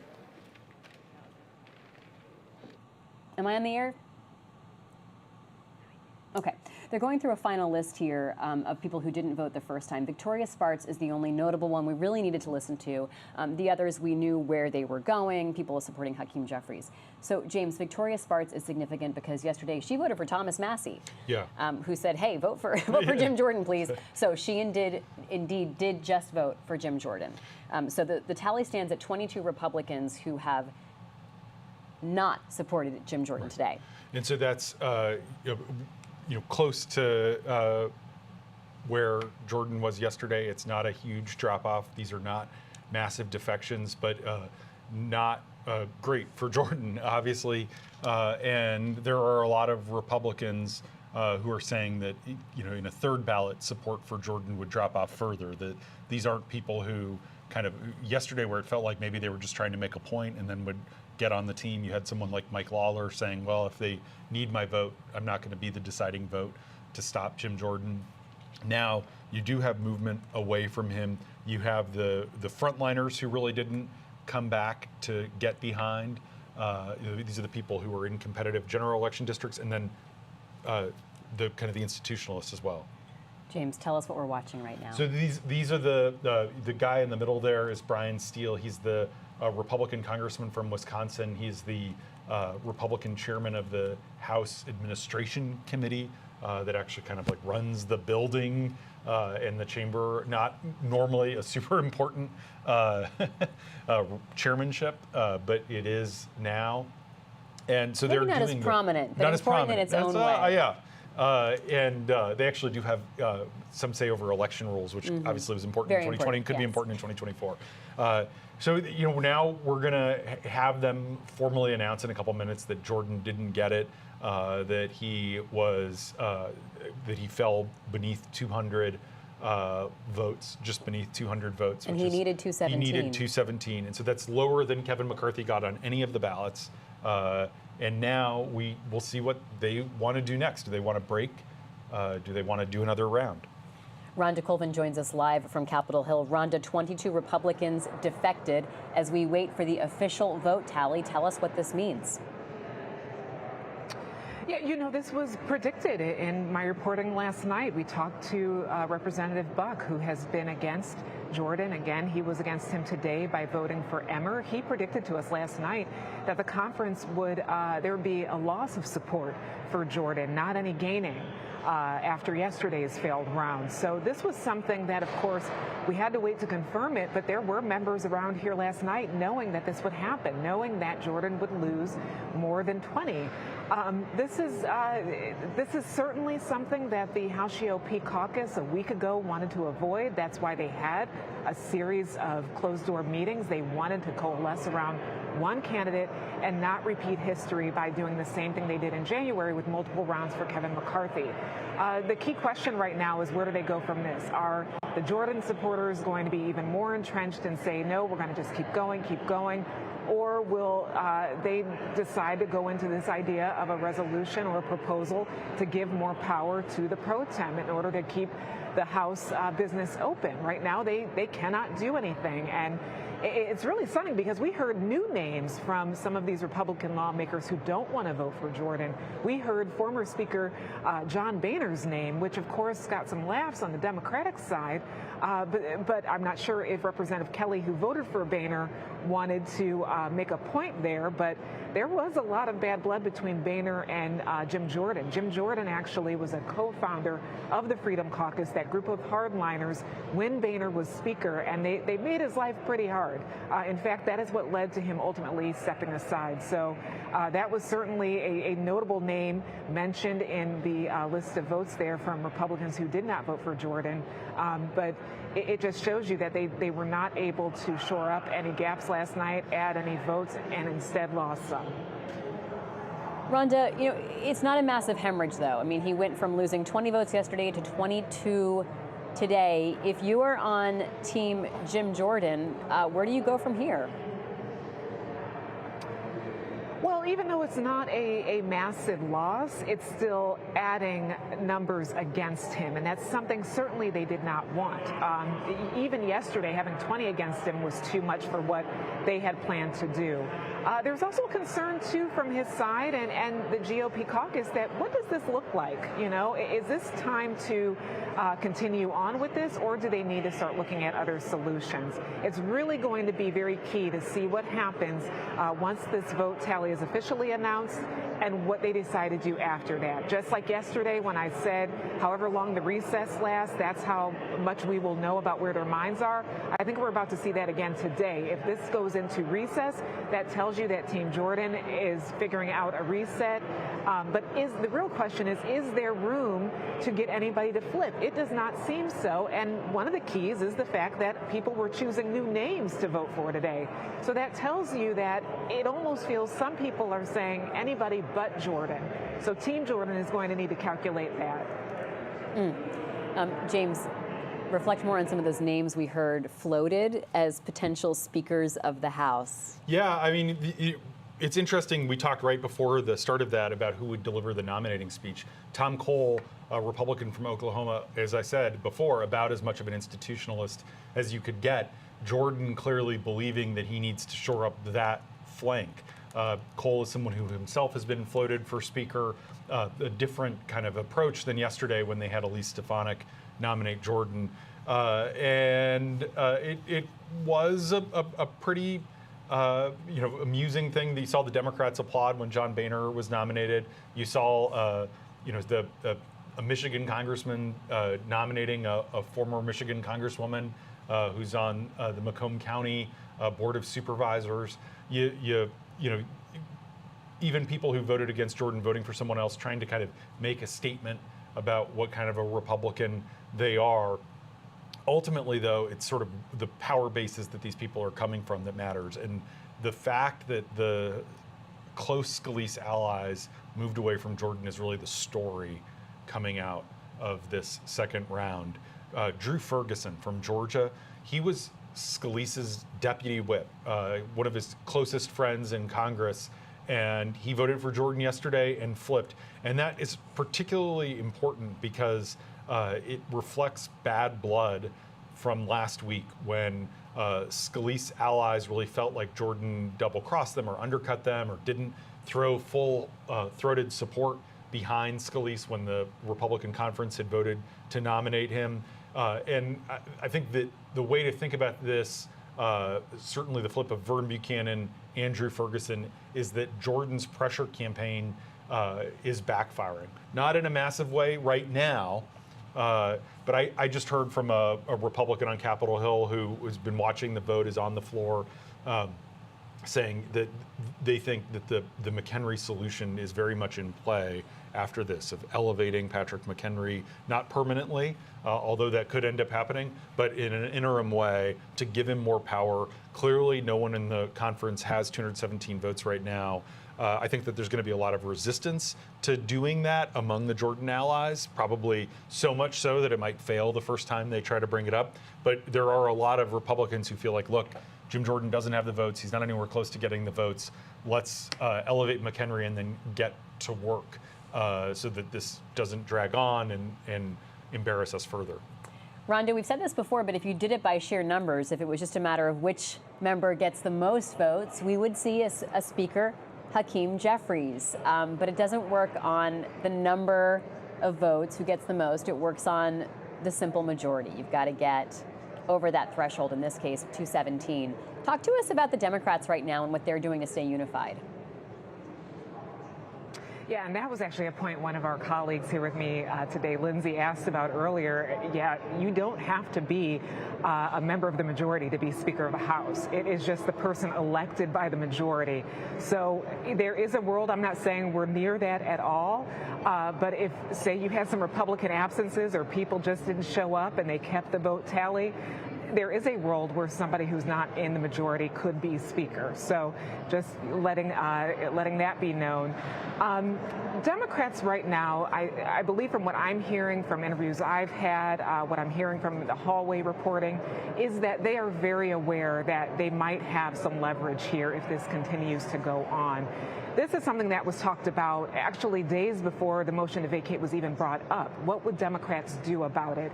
There were ideas floated around. Would they try to broker a deal where they could find a consensus candidate who was a Republican that they could agree on, or a power sharing agreement where it could be, months or weeks of a majority member, but then a Democratic member? There were all sorts of ideas being floated around, but overall what we're seeing is this unity behind Hakeem Jeffries, and they're just waiting for the Republicans to come to them with an idea that works for them. We've heard from Jeffries yesterday, Hakeem Jeffries, who said that McHenry is someone that Democrats feel they can trust and work with. That's one of the closest quotes that we've gotten from him and from House Democratic leadership talking about McHenry, making it sound like that might be a promising way to go around this, is to give him more power to start working in the House while the Republicans figure out a nominee. So we'll see. But I think as we have subsequent rounds of this, and if it is not successful, if they take another vote for Jordan, you are probably going to see even more momentum for that idea about giving the pro tem more power. Something that James was talking about. James, what kind of negotiations would have to be done to get Democrats on board with that notion? Well, Democrats do feel like they have leverage. The problem is they have less leverage than they think. And,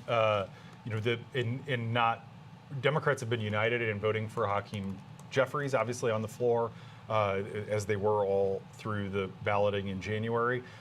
I think you don't need every single Democrat to vote for a deal that would elevate McHenry, but Republicans are not in a position right now where they're going to get behind changing the number of seats that Democrats have on certain committees to give Democrats more representation on the Rules Committee, for example. They're not going to agree to bring Democratic bills up for a vote. And if all the Jordan voters stick together, you would need the vast majority of Democrats. But ultimately, 25 Republicans aren't going to vote with all the Democrats to elevate McHenry.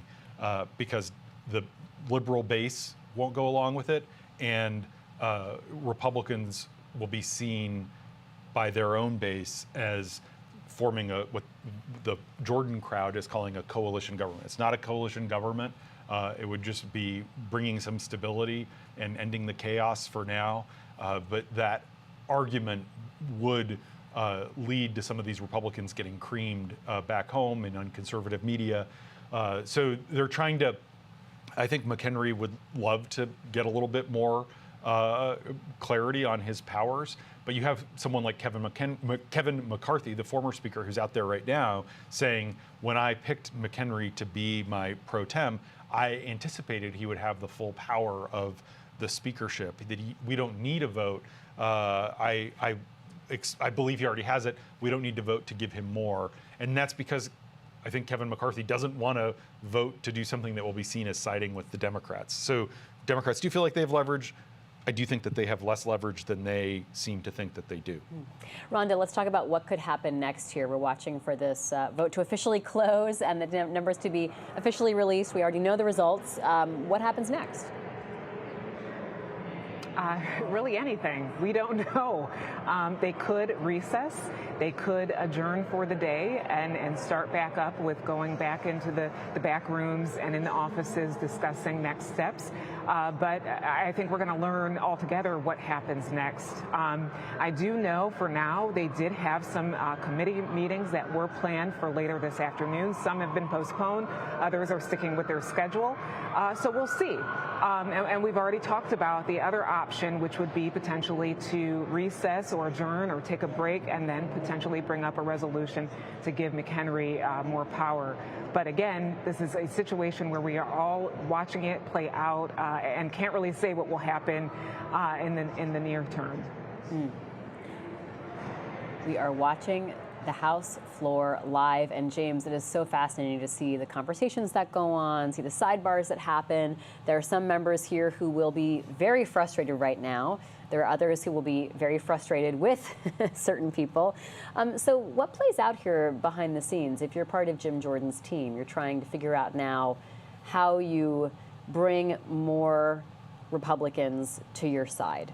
How do you evaluate the tactics you've been using and perhaps change the model? Well, right. And do you try to make nice or give a peace offering? And what does a peace offering look like to someone like Steve Scalise? Jim Jordan is just... And remind us why. Right. Because Steve Scalise voted for Jim Jordan. Voted for Jim Jordan today. So explain why that relationship is so important. So the Scalise is currently the majority leader, the #2 House Republican. There is no #1. And he was the Republican nominee for Speaker last week, couldn't get the votes, dropped out. Scalise privately, but his allies publicly, blame Jordan for not sort of bringing along the hard right part of the conference. And yesterday, Jordan went into Scalise's office after the first round and told Scalise he needed to get his people in line. And then they leaked the meeting to reporters, and that really angered Scalise. And so one of the reasons today you saw Vern Buchanan and also one of the other, Drew Ferguson, flip away from Jordan is sort of this bad blood. Kevin McCarthy also voted for Jordan again just now on the floor. Obviously, he has no formal power anymore. He has no position in leadership, but he obviously still has a following, as we've seen by the number of people who voted for McCarthy. He has a lot of relationships, and he's sort of a natural leader. And so I think McCarthy was talking to Jordan about what next, to your question of, all right, so if you go into a Republican conference meeting behind closed doors, that sort of undercuts your public pressure strategy. And there are a bunch of people who voted for Jordan just now on the floor in public who could stand up in a private meeting and say, look, I'm not going to be with Jordan on a third ballot. And then the floodgates could start to open, and it could really hurt Jordan. It's hard to imagine going into a closed door conference meeting right now and somehow Jordan coming out stronger. So I think Jordan doesn't necessarily want to do that. Reporters all crowded around Jordan as he went from the chamber to a cloakroom, and he ignored all the shouted questions about, are you going to do a third round of balloting? It seems like the Jordan strategy is, if you are going to have another vote, to focus on not losing any of the people who are with you and on the margins. If you recall Kevin McCarthy, he was able to keep a pretty even keel as sort of his floor. I think Jordan, if he's able to do a third ballot and keep 198, 199, 200, maybe get one additional vote, then he can afford to go several more rounds. If he does another ballot and the support continues to drop off, then things become very different in a fourth ballot.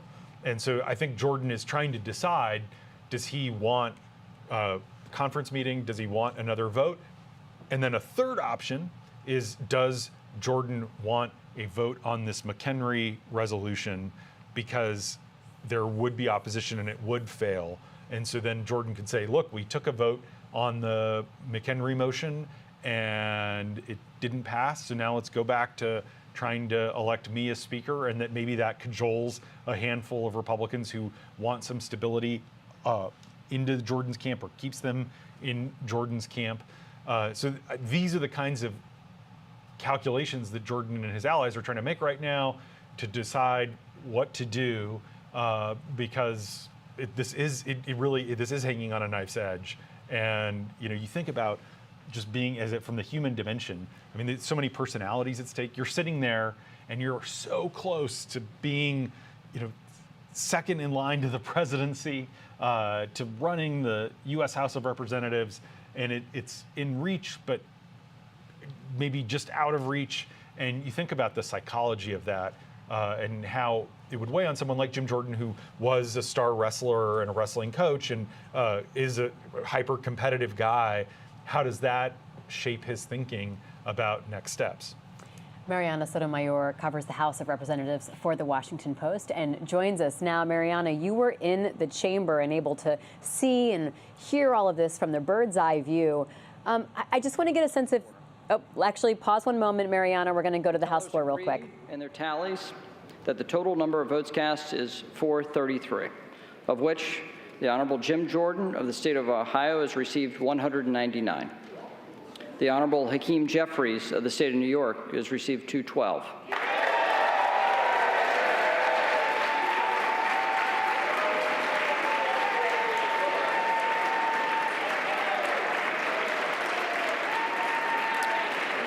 The Honorable Kevin McCarthy of the state of California has received 5. The Honorable Byron Donalds of the state of Florida has received 1. The Honorable Tom Emmer of the state of Minnesota has received 1.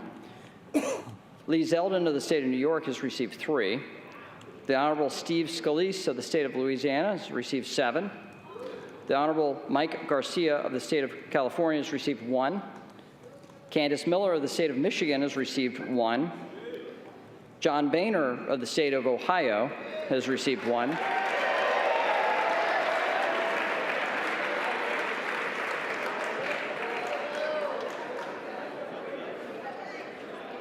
The Honorable Kay Granger of the state of Texas has received 1. The Honorable Bruce Westerman of the state of Arkansas has received 1. No person having received a majority of the whole number of votes cast by surname, a speaker has not been elected. Pursuant to Clause 12A of Rule 1, the chair declares the House in recess, subject to the call of the chair. There you have it, the official tally in. No one has gotten enough votes to become Speaker of the House.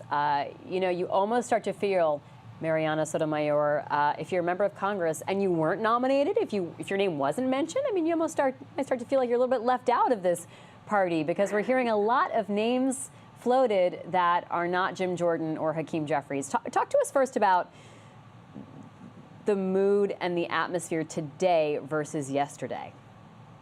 Yeah, there was a little bit of expectation that we would find ourselves here again. Republicans knew that there would be several of their own colleagues who would actually vote against Jordan for the first time. We obviously saw those 20 yesterday, and we did see now 4 more Republicans voting against Jordan.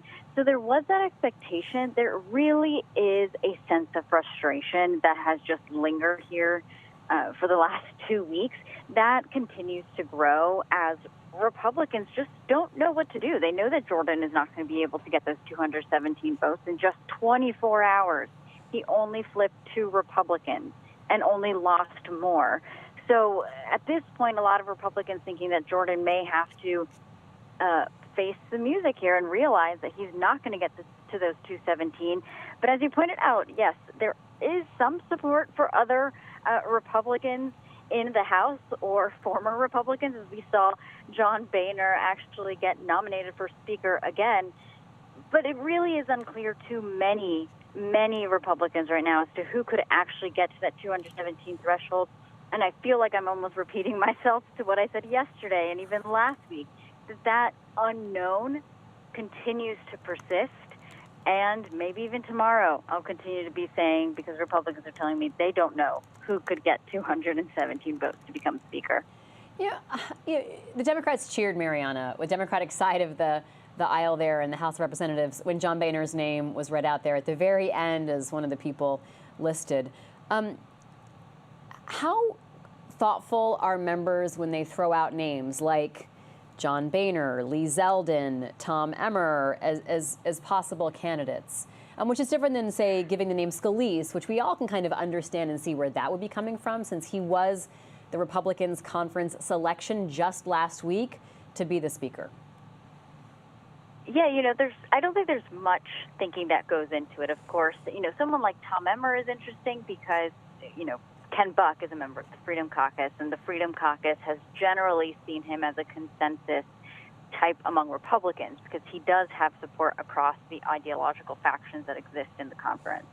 But, someone like John Boehner, if anything, that just shows Mike Kelly is not going to vote for Jordan, is just kind of throwing names out there. We heard John James vote for someone in Michigan, for example, just because they just don't want to vote for Jordan. They just don't want to potentially vote for McCarthy or Scalise. They're just kind of throwing names out there, making clear that they're just never going to flip. And that's how we should see a number of those Republicans who still, again, are voting against Jordan, but maybe voting for McCarthy or Scalise.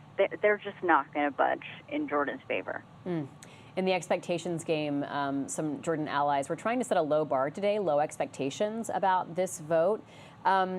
He didn't hemorrhage support, right? There were some members we were watching who did stay with him. He lost some, he gained some. How significant is it that he's close to the number he had yesterday? I mean, at least for Jordan, a lot of Republicans, even losing 4 Republicans and only gaining 2, they're seeing more loss there than they are gains. And, a number of the 4 who actually voted against Jordan in this case, one of them is from representative swing district, for example. Another one kind of fits into the groups that we saw emerge yesterday, an appropriator, someone who is very worried that Jordan and the far right, if they get their hands onto controlling the power of the purse, will not be able to fund the government.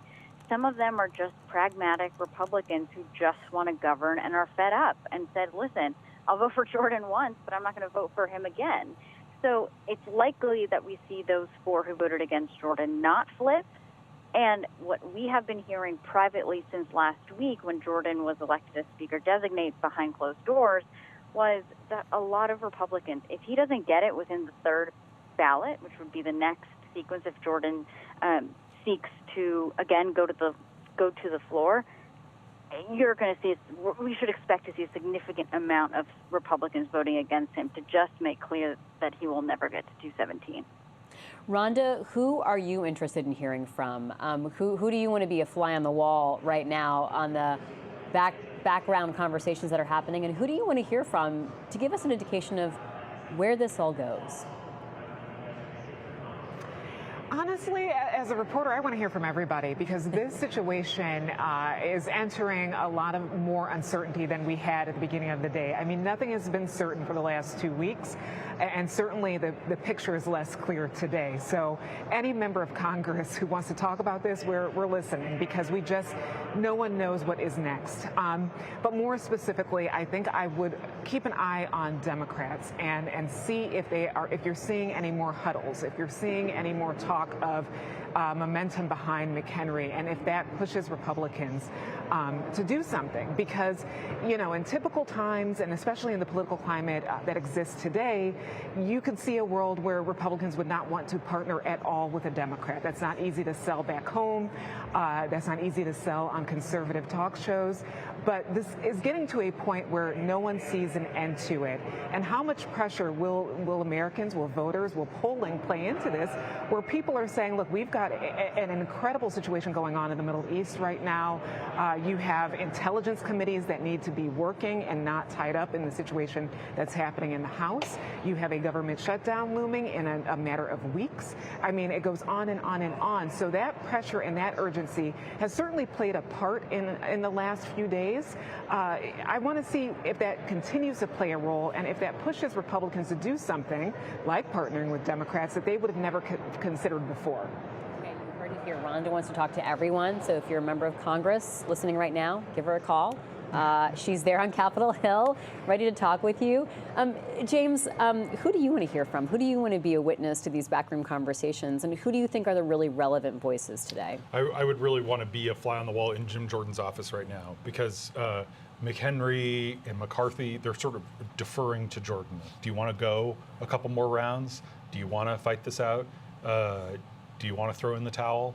Do you want to throw your support to someone else that is really conservative? So I think it's going to be, if I could be a fly on the wall in Jim Jordan's office right now, I think he really is he has a very tough hand, and there are ways to play it potentially that could get him to victory. The other person that I would love to be a fly on the wall in his office is Patrick McHenry. He has supported Jim Jordan privately. Does he kind of want to be interim speaker? He's playing his cards carefully, holding his cards close to the vest. I'm not sure which analogy is better, but he, at a certain point, McHenry could go out there and really raise his hand and say, I want to be interim speaker. And I think he's been careful not to do that prematurely because he doesn't want to look power hungry. We mentioned yesterday that he's still having people call him Mr. Chairman because he's chairman of the Financial Services Committee instead of Mr. Speaker or Mr. Speaker pro tem. And then, you really want to see what Steve Scalise is going to do.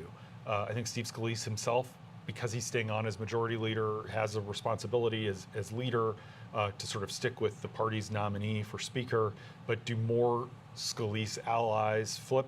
Is it possible that some of these Scalise allies who sort of in a fit of pique maybe voted against Jim Jordan in round 2, maybe they come back in round 3, in which case it is a very different ball game.